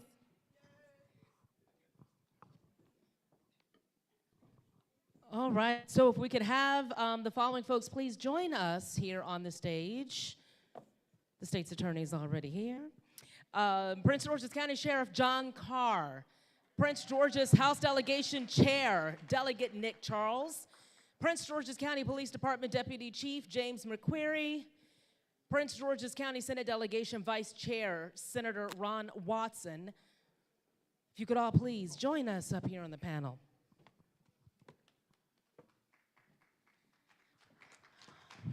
Hi. I heard them call Delegate Nick Charles Largo's finest. But we got the state's attorney, also one of Largo's finest, sitting here. So let's give a round of applause to our homegrown. I would like to consider myself High Point's finest, and I don't see any other alumni, so I can call that tonight. I want to sit down. I've had a long day. Okay, so I'm standing. All right. So let me say a couple of things about where we were when the state's attorney first came into office. The Washington Post did an article talking about progressive state's attorneys across the country, and one of the state's attorneys who they named was Aisha Braveboy. The idea being that there were state's attorneys who were coming into office who were looking at prosecuting and recidivism and redemption in very different ways, and what that was going to look like and what that meant, we all were going to have to wait and see, right? And then we had George Floyd happen, that unjust murder of George Floyd, which changed a lot of things within the criminal justice system, a lot of things in state legislatures across the country, and folks started taking a look at penalties and what that looked like, and let's revisit some of the things that we never really paid attention to before, and that also meant changing how police are allowed to police in our communities. All of that happened in Prince George's County under the watch of State's Attorney Braveboy. We also talked about how now crime is the #1 topic in Prince George's County, right? I remember not so long ago when it wasn't. The most important topics for folks in this community, economic development was #1. Economic development was #1. Education in the public school system was #2. Crime was way down the list. And it had been like that for several years. What we as a community can never do is forget that we had been in a space where crime was not an issue, and now, once again, it is. So we're having this conversation today talking about, unpacking just a little bit about how we got to where we are and how we're going to get out of it and what needs to happen. So let's talk about crime trends. If we could just go down the line, I would like everyone to say just one. Name what you think is the most important crime trend that needs to be addressed in the county. Name one. It can be domestic violence, it can be carjackings, it can be murder, it can be, but name one that if you could conquer it first and foremost, that's what it would be. Let's start at this end and then work our way down, sir, Mr. McQuarrie. Juvenile crime. Again, good evening, everyone. I'm Deputy Chief James McQuarrie with the Prince George's County Police Department here on behalf of Chief Aziz. But one of the biggest challenges that we have, and we work consistently with Ms. Braveboy, is juvenile crime, specifically carjackings and violent crime. So that's one of the biggest challenges that we've seen that not only is unique to Prince George's County, but something that law enforcement nationwide are experiencing. All right, juvenile crime. Now, let me introduce myself. I'm Sheriff John Carr, the Prince George's County Sheriff's Office. And I'll continue with that trend. And what we're starting to see is mental health. Mental health is a serious issue, not only here in the county, but also throughout the country. We know we're coming from a pandemic, and we understand that people still are hurting. So mental health has been a true challenge for us in public safety, only because we have to deal with these individuals on a day-to-day basis and make sure that we understand that they're dealing with medical issues. It's not a criminal issue. So mental health is something big. All right. And I would say from where I sit, he's absolutely right. All those things make sense. Juvenile crime, mental health. But the one thing that really is very problematic for those who are young, who have mental health issues, is really the availability of guns in our community. In this country, we have more guns than people. That's a fact. We value guns more than we do human life. And so I think the availability and the proliferation of guns is a huge issue for our communities. Senator? Thank you, State's Attorney. I have to echo that: murder via gun violence. And I'll piggyback on that as well with gun violence and youth violence as well. That's it's a big issue. I just got a call from the police about a week and a half ago and was told that the grocery store that I take my children to, someone decided to go in there and shoot at somebody within the grocery store. And so, you know, when crime comes to that level, we know it's already a problem at its base and what we're dealing with. But the brazenness that we're facing today is a huge issue. So I want to start with you, Delegate, and then let's go back down the line again. For each of the crime topics that you chose, what would you say is the #1 contributor to that being at the top of your list? Pick one. What would be the #1 contributor for violent crime and gun violence? When it comes to that, especially from the youth perspective, I think we need to have opportunities for our kids. A lot of times we do not have those opportunities. And one of the things that I've done with our delegation and working with the Senate in collaboration as well is looking at what is Maryland National Capital Park and Planning doing with the $90 million that they have in the budget that goes towards recreation. Are we making it available for our children to participate in these youth programs free of charge? Are we giving accessibility to our babies so that they can have something to do and not be on the streets committing the crimes that they're committing? So we just got through having a work group that worked over this last year, and recommendations are going forward so we can move to making sure we create these opportunities for our babies. Because once they have those, it's not the end-all, be-all, but it's the first step to creating a pathway to success to get them off the streets. Thank you, Delegate. Also a story we did together on News 4. Y'all need to watch News 4 is what I'm saying. That's what I'm saying. All right, Senator. I'd have to say it's family structure. And, you know, there was something called the Juvenile Restoration Act, and I was able to go and listen to some inmates who had been locked up for 29 years who did an offense when they were in their teens. And I said, you know, talk to me. What is it you talk about behind the wall? How did you get here? And he said to me, you know, we had a generation of babies making babies. Those babies made babies, and grandma passed away, and the men were not to be found in the household.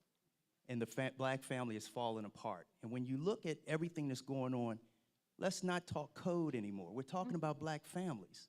These are the issues that we have to face. And I believe that if you put that black family back together, realize the strength that we once had, that unity we once had, I think that'll be a big change maker. Thank you. State's Attorney? You know, it's a very complex question, but what I will say is a friend of mine who's here tonight, Dr. Kisa Blocker, who really studies environmental crime or how the environment affects criminal behavior in our society. I think that we have to look at the environment in which we allow our kids to grow up. Some of our communities are blight with trash and broken windows, and it is true that if they see that the community is not cared for, then they don't feel as valuable and valued. And so really just looking at the environments in which some of our children live, their home environment, as well as the environment in their community, it does a lot to an individual's self-esteem. And I'm going to go right along with the panel here as we talk about a holistic approach. We're talking about the home. We're talking about other social issues that involve individuals, but it's okay to hurt. It's okay to need help. And when we talk about mental health, you're talking about people who have been in a home that has been plagued with domestic violence, that has been plagued with dealing with other serious issues, such as mental health, that we don't deal with. You know, in African-American communities and homes, we say what happens in our house stays in our home. And that's typically what we've done right now. And as we start to look at our youth violence and the carjackings and armed robberies, we talk about a TikTok challenge. We talk about the kids actually working from home for almost a year and a half or 2 years on Zoom. Now we're starting to see the kids are now out and about and they're interacting with each other, and we're wondering why they are acting a certain way.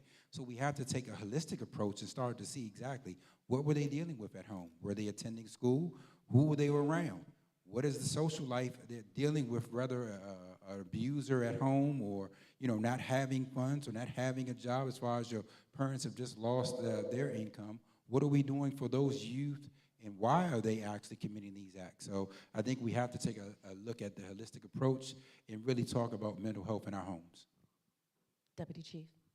Thank you. And this is one of the benefits of going last, I guess, in this conversation, because they hit all of the topics, from parental accountability to mental health to the availability of guns. One of the things that I think is very beneficial that Ms. Braveboy actually did was her Saturday Justice Academy, which not only looks at our youth offenders and giving them opportunities to have a purpose, to have something that's positive in their lives, but it also does that for the parents, which I thought was a key element in that program, because we have to have parents involved. They have to be accountable, and we have to find ways to show them how to be good parents. They do everything from mental health to activities, and seeing these parents do these activities with their children is just so beneficial, because we really have to give our youth purpose, and they're finding it in ways that are negative. They're doing the TikTok challenges, they're picking up weapons, they're getting on Instagram and looking for outside influences, whether it be social media or rappers or anything that's negative, when we have to start giving them positive outlets. Deputy Chief, I want to ask you while you have the microphone, with the things that we've listed here, from family structure to the state of the communities, the rest of it, do you feel like the officers who are interacting with these juveniles consider these things? Do you think they understand the things that this panel addressed when they're interacting? Absolutely. One of the benefits that we have here is we have a very intricate and robust community first division, which includes Police Athletic League and activities. Always forget the activities, because that's a big part of it, where we have young entrepreneurs, where we have every sport that you can think of under the sun, where we have community participation. But it's definitely an image thing, because when you see the chief of police up, he is the head, he is kind of the figurehead, the person that represents the department. But it's that interaction between our men and women that are out every day, and those interactions that matter the most, because those are the influences that are gonna drive where our public looks to us and drive those relationships that we have with the community. So that's the real integral point that we have to have. Nobody thinks about the CEO of McDonald's or Chick-fil-A. You think about that person at the counter or that person that helps you at Target, and those are our officers that are out there every day responding to calls, making traffic stops, attending community events. So that is a big part that we, every day, and it's a challenge, and everybody's not perfect, but that we try to convey to our officers, because they are our mouthpieces. They are the people that are going to drive this agency forward. We talked about juvenile crime. There were a couple of folks who mentioned that as being the #1 issue, the #1 thing that we need to talk about. There is a new law in Maryland that took, I believe it was last October, that it went into effect, that juveniles can no longer be detained or questioned without an adult present. It changes a lot of how juveniles are dealt with by police, by, I would imagine, also the state's attorney's office. Let's talk about some of the changes in juvenile laws and how that's impacting the work that you all do. Madam State's Attorney, could you go first?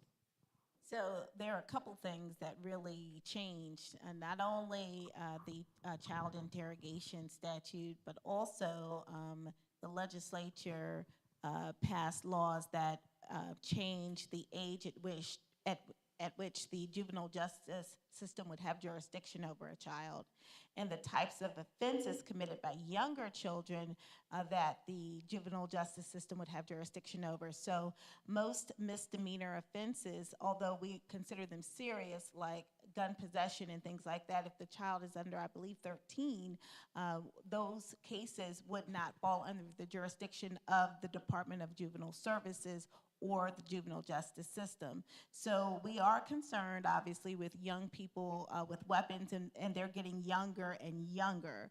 And some of those individuals are bringing guns into schools.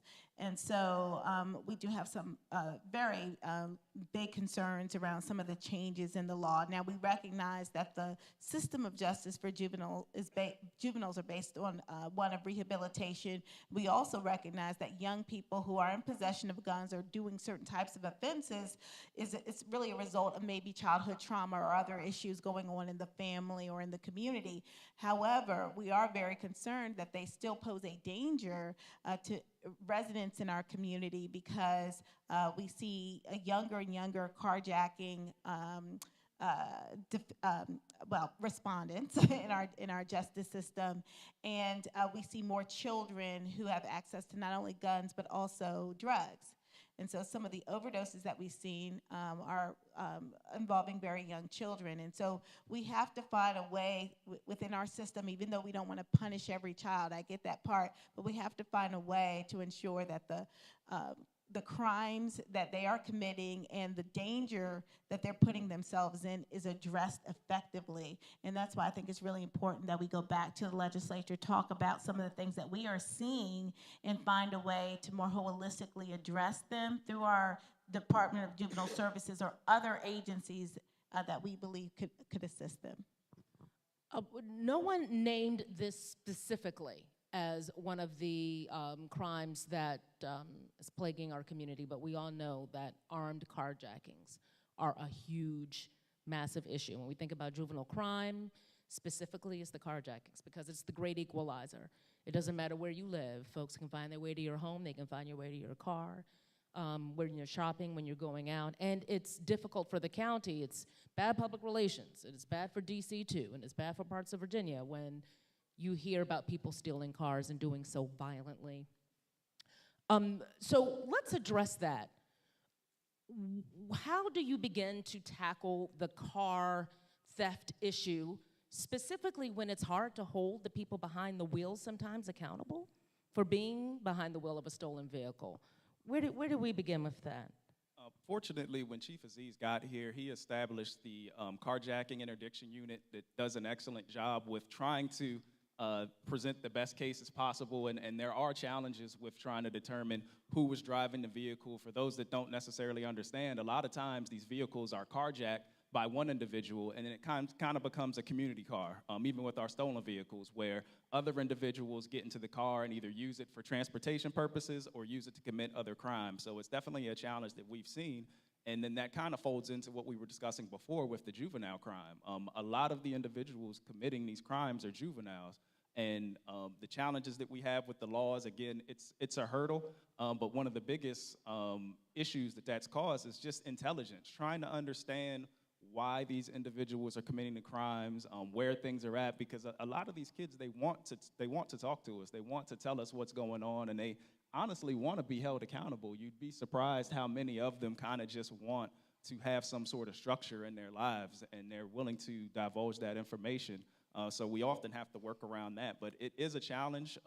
Ms. Brayboy and our units here, and honestly, I have to say thank you to our citizens in Prince George's County, because I had the opportunity to travel, see other departments and how they operate. Our community cares. They work hard to make sure that they are working with the police. You'd be surprised how many agencies have a difficulty with prosecutions because they're not getting participation from the community. And we're fortunate in that many of our cases, we have our citizens step forward and being brave, and that's not just our adults. You mentioned some of the crimes that we have in our schools. Many of the times where we were able to prevent incidents happening in our schools, it was a student that came forward and said, this person has a firearm and we don't feel safe. And we were able to hold the individual with the weapon accountable, but protect the overall community in our schools. So I just wanted to say that that's a big piece on why we are able to prosecute so many cases. You talked about our closure rates, but we do an excellent job because of our community. The people of Prince George's County enjoy justice. Yes, yes, they do. Absolutely. Yes, it's very important to the people of Prince George's County that they enjoy justice. They want to see justice, and they want to see folks who do the wrong thing be held accountable. What's going on? Oh, really? That's the chair. Oh, y'all didn't have to do that. Okay, well, they're taking the podium. While they're taking the podium, one of the other questions that I had, thank you, thank you. One of the other questions that I had is what are the conversations like, Delegate, down there in Annapolis? What are the conversations like around specifically carjacking and how that's impacting the entire state of Maryland? It's a lot of robust conversations. Like, where is this coming from? What are some of the issues? Most recently, there was an article that was put out about the Kias, because that was a targeted vehicle. What happens now to the Kia dealerships that's here producing the tax revenue that the county is able to get right now if they choose to leave, because it's a hard vehicle to actually insure. So working with the insurance companies, making sure they don't drop the insurance coverage for the kids, making sure they don't increase it to such a rate that folks can actually afford it. These are, external issues that are exacerbated because of the carjacking. So it's robust conversations as to where these issues are coming from and what are some of the outlying problems that are created based off of that. But before I get rid of the mic, the state's attorney said something about the environment being an issue to a lot of the crime problems that we're dealing with. And I want to thank you, Tracy, for constantly leading a charge on bringing a lot of our issues to the forefront, like with trash all up and down our roads, all up and down state roads. When kids look at our community and they see trash all over the place, they believe that this is something that, it's something that's normalized. So if the government doesn't care about the community, why should I care about the community? Now I can go carjack, I can go do this, I can go do that. So addressing everything holistically is a real task, and it takes all of us, the House and the Senate, to truly come together and partner with the state's attorney's office, partner with the police department and the sheriff's department, partner with our county council folks, and come up with a real strategic plan to move forward. So it's a larger conversation. This summer, when the county executive initiated the curfew for teenagers in Prince George's County, there were a lot of questions that were focused on the justice system, judges, and also your office, Madam State's Attorney. Do you want to address what was going on in that period and where your office stands on conviction when it comes to carjacking? Sure. I mean, as the numbers speak for themselves, we have a very high, prosecutorial success rate when it comes to carjackings, both with the juvenile offenders as well as adult offenders. That's just a fact. And so we certainly agreed that a curfew made sense, because to me that's called good parenting, knowing where your children are at night. But what is also extremely important and even more consequential is knowing where your children are during the day. Because we have thousands of young people who are not in school every single day. And when a child is not in school, they are absolutely getting involved into something that they should not get involved in. They are not focused on their future. They're limiting their options for the future, which makes it easier for them to choose negative behavior. So really focusing in on the issue of truancies, which is another issue that I think we have to address more directly, because we get very few cases referred to our office for truancy, and we do pursue those cases. And I know Lynn Celeste Antonin, who's the chief of my youth justice unit, really, we evaluate those cases. We want to make sure that young people are in school, but unless we get those cases in our office, we cannot hold those parents and those children accountable for being in school. It is absolutely critical that we focus on where our children are during the day. Because one of the things that we notice, and this is anecdotally, when we subpoena school records in cases that we're prosecuting against young people, one of the commonalities is poor attendance. And so we know that there is a link between attendance and criminal behavior. One of the questions, I feel like we need to say this for the seats in the back, because the deputy chief said it and you just alluded to it as well, state's attorney, that kids want structure. And to say that I will, I say to my house all the time, if they don't learn it here, they're gonna learn it somewhere else. And I want them to learn it here in a loving and protective environment, and not out in the streets, and not out in the criminal justice system, and not at the hands of a police officer. So, yeah, I just love that you made that comment that there are kids who are like, I want to be caught. I want discipline. I want structure in my life. So to all the parents, the kids want structure in their lives. They crave it, they desire it, and they deserve it. So let's talk a little bit about, and before I move on, I want to make sure that we hit this one point. But when it comes to juvenile justice, can you explain who are these kids? When you all are interacting with them, who are these kids? What are their stories? One of the commonalities you mentioned was that there's an issue with attendance in school. Who are these children? They're the boys and girls that represent Prince George's County, and it runs the gamut from children that come from great homes with structure that are still need some sort of purpose and discipline, to what Sheriff Carr spoke about, kids suffering from mental illness, kids coming from environments that we discussed earlier that are inundated with litter, where they're in apartment complexes, they're in areas that we know, and fortunately, I am a resident here in Prince George's County, and I understand a lot of those struggles, and I understand dealing with a one-parent household. I understand having to almost raise yourself in certain situations and certain elements. So these kids are experiencing so many challenges, and you know, that I don't even know what it's like to grow up in an environment where you're inundated with social media, and you even see some of our politicians and our so-called role models misbehaving and doing things and getting indicted and all types of craziness all the way to the White House. So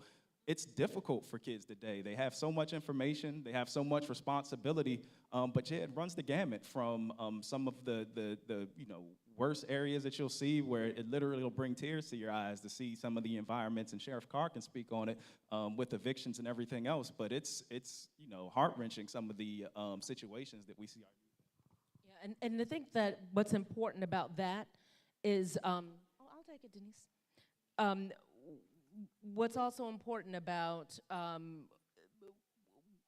this, what you are mentioning about what these kids are dealing with, is that this is what's happening in the legislature when they are trying to change laws, because they're trying to balance those facts with the reality that these kids also need to be held accountable for some of the decisions they make. I want to jump into marijuana. Because this has, it is now legal in some quantities here in the state of Maryland. So this is going to change a lot of things. So we went from decriminalization to the legalization of some amounts for adult use. And so, Senator, I see you responding. What are your thoughts Tracy. about this and what this is going to mean moving forward? I want folks to understand. Let me do a shout out to Naya Norton, who's studying criminal justice in BSU. She was my intern this year. She did a fantastic job. Listen, you had mentioned this dance that the legislators go through with our folks in law enforcement, and everybody sitting here will tell you we sat down for breakfast before we went to Annapolis, so I could understand the facts on the ground before I started going off and making decisions. But let me tell you how sensitive these things are. When we put a bill in place, especially a bill that impacts black communities, we normally get something called a fiscal note. Tells you how much the bill is going to cost. But for really important bills, we get something called a racial equity impact note. How does this impact the black community, and historically, how has this impacted the black community? And this bill right here was called Reasonable Suspicion, Probable Cause Cannabis. Now here's the challenge. Our law enforcement has been able to pick up many, many unlicensed firearms for the smell of cannabis. The smell. About 500 guns off the street. It is a valuable tool that our law enforcement officers have used for quite some time. Now recreational cannabis is legal. It's legal. So now we have to put something in place, a structure in place, where the police can't just pull someone over for the smell of odor. And in doing that, taking care of the rights of folks now because something is legal, we're challenging a valuable tool that law enforcement had. And we're still struggling with trying to get the guns off the street. And so these are the very hard issues that we have to deal with each and every day. You know, and it was very hard getting this bill passed. But we can't have the black community riding down the street being profiled. We've been down that road. We know what that means, right? And so, but it puts an extraordinary amount of pressure on our law enforcement to continue to do their job at the efficiency that they've been doing it. So we really have to come back together. And this recreational cannabis, and I know everybody will speak to it, we're not going to get it right this time. We're not going to get it right next year. This is going to take several iterations to fine-tune this thing so that, one, we can get the economic benefit out of this thing. We can rectify historic wrongs that have happened to our communities and many others with the war on drugs, and to really put this thing together to make it happen. But I just wanted, especially, our students in criminal justice to understand how tightly coupled the policymakers have to be and those who have to get on the ground and do the hard work to put it into action. So I take my hats off to all of our folks in law enforcement. And Deputy McQuarrie, I don't mean to keep coming back to you, but I know this is also this is something that is important in what you all do. Because the drug of choice in Prince George's County is marijuana. It has been for generations. So it's good that we're talking about opioids. But when it comes down to what is really impacting drug use and illegal drug use in Prince George's County, it's always been marijuana and the trade of marijuana and the illegal sale of marijuana and the rest of it. How concerned is your department about this? And what do you think legalizing the social use of marijuana will mean for the county in terms of the underground market? It's going to continue to be a challenge, and the underground market is, even with the legalization, and if you look to Colorado, and you look to California and other areas that have legalized it, there continues to be a driving market for marijuana in the illegal field because, it's still coming in and they're able to sell it without that tax on it and able to sell it cheaper, and the strains are getting more and more potent. And it's even just a challenge culturally. We talked about substance abuse in our community. We talked about mental health. So I just hope that even with the legalization, we continue to talk with our youth, just like we do with alcohol and any other substance, cigarettes or whatever it is, but just to continue to work with our youth, because it's just another substance that potentially could lead to addiction, that you self-medicate and things like that. And you spoke to the challenges that law enforcement's gonna have with this new law being passed with not being able to search vehicles based on the smell of marijuana. And when I talk to our officers with the department who see this coming and see that it could be potentially a challenge, we rise to challenges in law enforcement. People thought that it was the end of the world when we had to start giving Miranda rights. And I remember in homicide when we had to start doing consent forms when you're reading the rights, and we thought that that was something that Chief Bertram knows. I mean, he was there when some of this came down, and we always find ways to continue to find success, and we're going to have to just be innovative and continue to find those ways. And that's just another challenge that we're going to have to deal with, where we have to balance making sure that we're treating people fairly and equally and not impacting our communities, with making sure that we are protecting our communities, because there's still victims out there, there's still weapons that were recovered from some of these stops. But it's just going to be another challenge we're going to have to rise to. We're getting into some of the territory of some of these questions, so I want to start to ask some of the questions from the audience. One person said, and you kind of alluded to it just now in your answer for that question, race equity is real. What is the state doing to address the disproportionate targeting of African Americans in violent crimes as victims and perpetrators? Who would like to take that? Delegate? So this year, there have been multiple pieces of legislation introduced across the board, and I broke a lot of them down before at Councilmember Blagay's her forum that she had, and I know our county council moved forward with one bill putting cameras on people's front doors, and we were looking to do something like that across the state, but unfortunately we had a $500 million, $500 million revenue shortfall, so the bill failed. But this has been a very important piece of legislation to go into communities to protect folks, have access to cameras. Those cameras will be paid for, the subscription will be paid for, to protect the community, to make sure that our folks had eyes and ears on the ground even when law enforcement wasn't there. Because we also know that we're dealing with a shortfall of officers as well. And so the amount of dollars that we got in the budget, I brought some notes in terms of the budget too for law enforcement for some of you all. but $39.4 million in salary adjustments across the state in terms of, I'm sorry, going towards Prince George's County specifically for helping with law enforcement. $122 million in aid to local police departments, including $17.5 million dedicated, nearly $69 million of direct law enforcement grants. You know, it's a lot of dollars being distributed to the law enforcement community to make sure that we're protecting our community through and through. And these are real issues that folks are dealing with day to day, and having those resources, which Deputy Chief McCray, you know, we spoke about this last time, you know, you all need it, and you need officers. And we also work with our sheriff to get him an additional body as well, another deputy sheriff, so that they can have the resources that they need, the tools that they need to get the job done as well.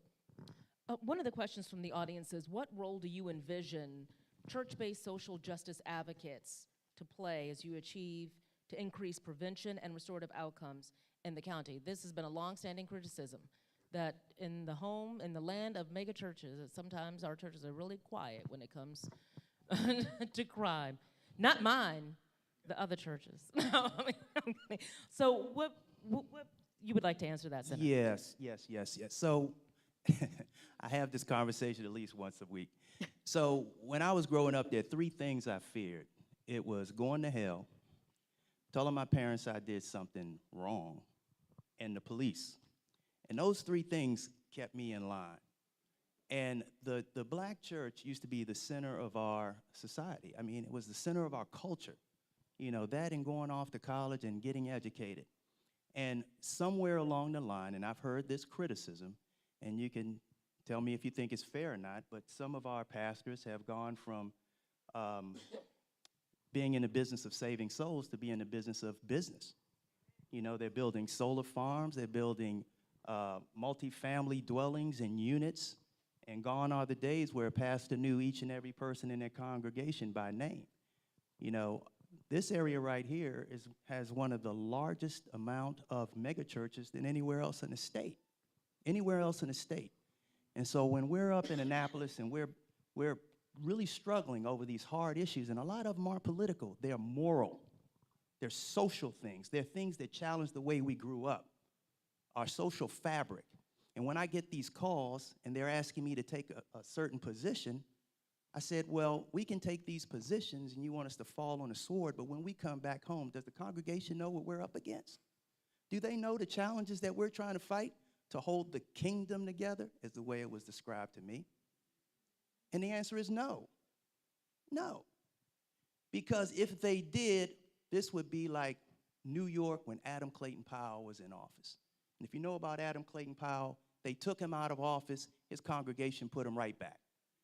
They put him right back because everybody knew what he was fighting and they were all in one accord. We're scattered all over the place, folks. We have lost our collective power. We have lost it. And we've tried to be the friend to everybody. We are such a loving people, black folks. We have brought everybody together. We go against Asian hate, and we go make sure that our immigrant communities can have health care and go to school, and we make sure that our LGBTQ communities are treated fair and just. And at the end of the day, black folks are still where they were. They're still where they were. And you have to ask yourself, why is it we have the highest divorce rates, the highest obesity rates? We have the highest number of abortions, the worst performing schools, highest crime rates, all of these things. We're just talking about the black community. And it goes back to the very first question. What is the underlying cause is what we have to get back to. The churches are the key to that. If the pastors could come back together and say with one voice, here is what we want to promulgate in this community. Because it doesn't matter what they do in California. We have the ability to set the norms that we want here in Prince George's County. This is supposed to be the Mecca. And we shouldn't have to come here to the oldest HBCU in the state and hear about blacks moving to Charles County and moving away and all of this stuff. This is where it all began. This is it. And so I don't think it's lost at all. It's just a challenge and a hurdle that we have to figure it out. But we got to figure it out quick. So I just wanted to say that. Thank you, Tracy.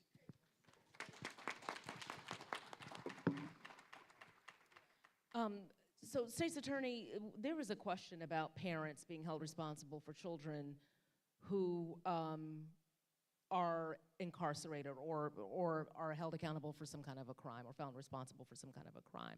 That should these parents have to come to your Saturday Academy and learn some parenting skills. What are your thoughts on parental responsibility? Yeah. So from a legal perspective, trying to prosecute, let's say, parents for the behavior of their children is nearly impossible. There are certain types of offenses that are prescribed in law.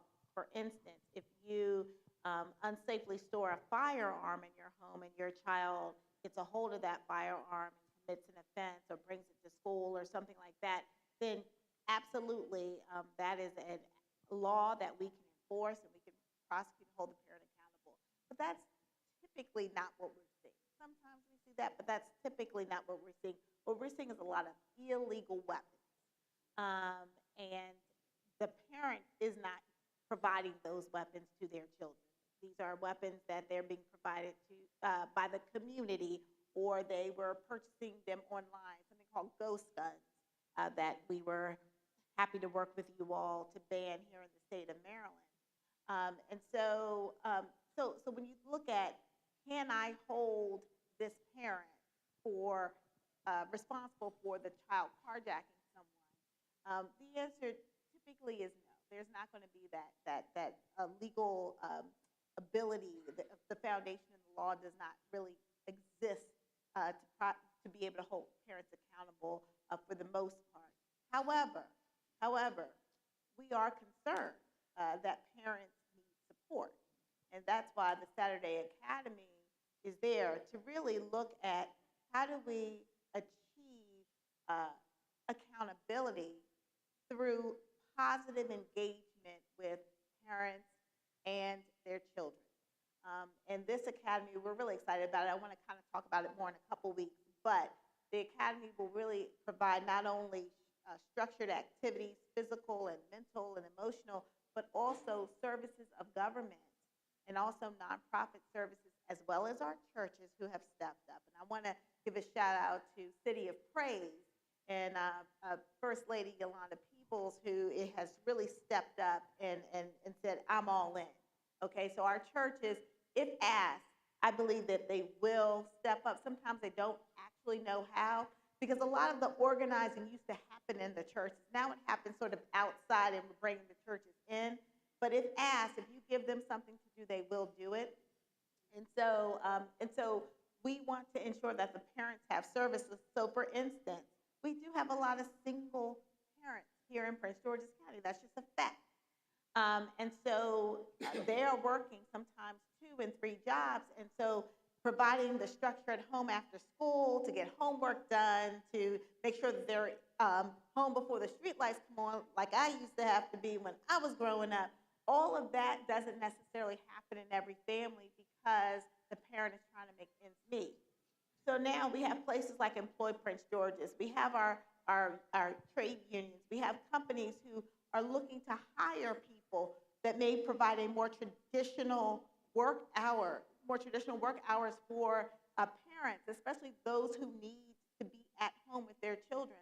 And so the Saturday Academy is going to, really try to address the needs of the parents as well as the children. But if you fix the parent, if you get the parent in, you can really impact the child. If the parent is buying into this, the child's going to buy in because they're not going to have any other choice. So absolutely, that's what this is about. Well said. Sheriff, I want to ask you a question because we are talking about weapons in schools. A lot of these juveniles, when I've had conversations with them, they are fearful. They are bringing weapons to school. They're bringing guns. They're bringing knives because they're afraid of what the other kids will do. What is your advice when that's the situation? So I think Deputy Chief actually talked about a lot of the tips that we get in reference to getting weapons out of the school, and really sometimes even off of the street, come from those youth who are scared, come from those neighbors, and comes from people in the community who really do want to speak about what they see on a day-to-day basis. So what I would say is, you still talk with our youth, we still talk with our neighbors, our citizens, we still try to make sure that they are informing, and we as public safety must have a relationship with them so that they feel comfortable enough with talking with us. I know we talked about many different issues, and we keep talking about like this holistic approach, what's happening in the house, and you talk about marijuana, you talk about the drugs. All of this is still wrapped around each other. When we're talking about crimes of opportunity with the carjackings, you look at where some of these occur, you know, at the gasoline station. Somebody leaves the keys in the car, or somebody's not really paying attention. Somebody pulls up, jumps in, and takes off. Somebody pulls a weapon, knowing that they are underage and knowing that the accountability more than likely will not be there as far as if they were to take a car, that they can actually do this, but they're doing it for attention. You're talking about not having those parents at home. Then we talk about the marijuana and drugs. My concern with the marijuana is not the actual marijuana itself, it's what it's laced with. You know, we have kids in school now smoking marijuana, thinking it's just marijuana, but it's fentanyl inside of it, and they're dying. Now you're talking about going back to like the 80s and 90s, where you talk about what we called the dippers. Well, you know, it was PCP and marijuana, and now you had other issues and problems that you have going on. So a lot of this stuff it's a revolving door and a revolving cycle that we need to address, and really how we address it is from the home. From public safety standpoint, we just need to make sure we bridge that gap and that we work hand in hand with them so they feel comfortable enough to talk about these issues. We have the state's attorney and putting a wonderful Saturday Academy together where we can provide those additional resources for them, whether it be social services, nonprofit organizations, the churches. You're bringing everybody together so that we can make everybody whole again. And that's how we're going to get ourselves out of this situation. I'm going to break the rules because we have a high school student who would like to ask a question in person. And so is Ayemi Owam, is he here? Hello. Hello, dear. If you could briefly ask your question, it's going to be the last question of the evening. First of all, good evening, everyone. Good evening, Honorable State Attorney and everyone else. So I just have a quick question. How are high schoolers being engaged with the dialogue with the Office of the State Attorney and every other office here in the interest of dismantling the school-to-prison pipeline? Excellent question. Thank you, dear. And who would like to take that? State's Attorney, would you like to take that first? Yeah, well, first of all, young man, if you can give your name to Lynn Celeste Antonin over there, she runs our youth justice unit. We have what's called Teen Court, where we teach our teens about the criminal justice system, and they also get to opine on cases, real cases involving young people who have committed certain offenses, not the more serious offenses, obviously, but serious nonetheless, because anytime you do something wrong and you break the law, then that's a problem, right? But we try to give young people really a window into the justice system. We make them a part of it, meaning they get to decide what the sanction will be, imposed against their peer. But more importantly, Lynn is an excellent teacher, and she really talks through that justice system. What we'd like to be able to do, and that's why we want your information, is to bring that to our high schools. I've been going to high schools over the past few weeks to talk about the importance of being in school and not bringing weapons to school and not getting involved in fights and other things. And in fact, IDK, who's a young rapper from Prince George's County, well, he went to a couple high schools, but we were at Duval, which is one of the places he stopped, and then I think he went to Flowers, and then he ended up at Largo before he unfortunately made a trip somewhere else that we won't talk about tonight. But he is someone who has been restored. He is strong. He's amazing. And we need to get more individuals who the young people can really relate to go in with a positive message. So we need to work with people like you to get that message out even more. So we need your contact information. Thank you. Thank you for the question. So on that note, just a couple of reminders. I don't know how many of you have had an opportunity to see the documentary that we did on NBC4, The Next Migration. Okay, yes, Sheriff, go ahead. Outstanding. Well, thank you. So we do have, and I'm pretty sure Deputy Chief will also talk about Explore programs that we do have within both of our agencies. But one good program that we actually do have is called Positive Day. And what we believe is, even though you were talking about high schoolers, we believe we even have to go even younger in middle school and actually talk to the middle schoolers and really work them through social issues and really work them up as they start to get into high school. So that middle school program, we actually work through the school system. We have an MOU, understanding with the school system that it is a credited course, a one-credit course that we actually go in, we actually deal with social issues, we work with the teacher. It is, again, accredited through the State Board of Education that we can actually teach. So I believe our contact needs to be with those kids at a younger age so that when we do get them in high school and see them, we can work them all the way through. And I will be using a plug, and I'm pretty sure the Deputy Chief also, we're talking about a cadet program and a few other things where we're trying to bring people into public safety. As you know, you saw a sign out front where they're offering $25,000 in signing bonuses.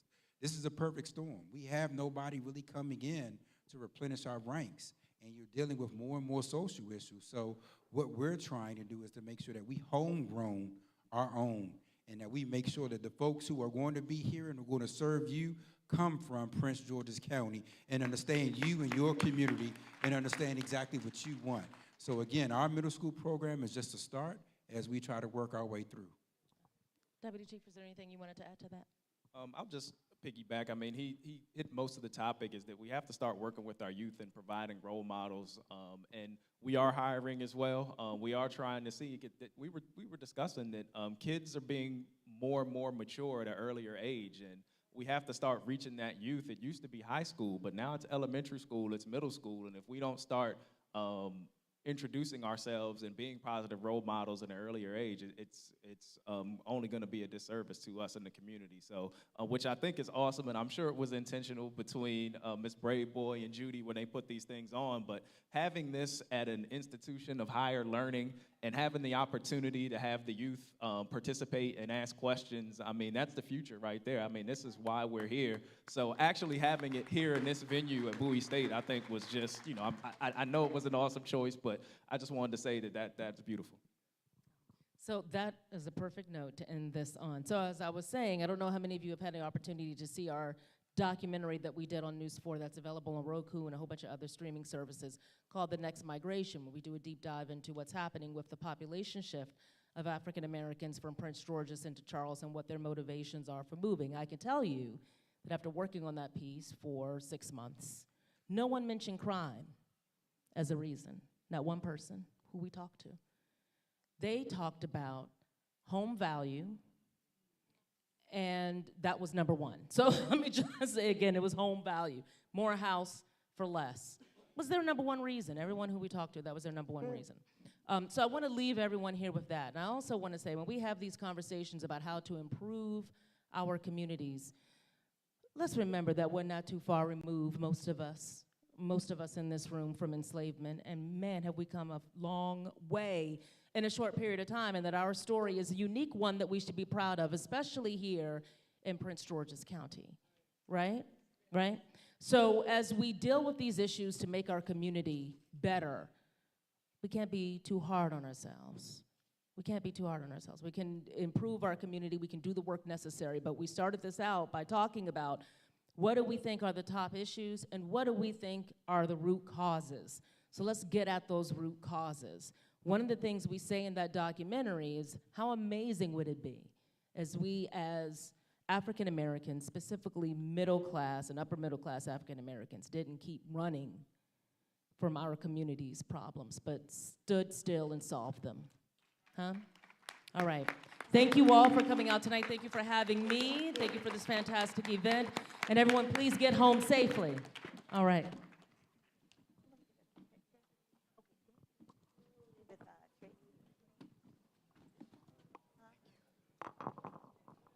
I did.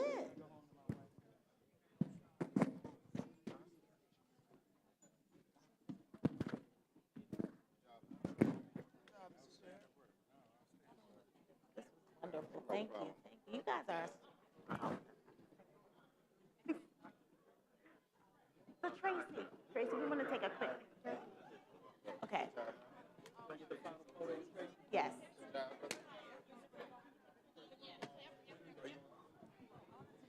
Ladies and gentlemen, thank you for attending our 2023 State of Justice Symposium. For more information, visit our website at www.pgsao.org. And don't forget to engage with us on social media, on Facebook, IG, and Twitter at PGSAO News.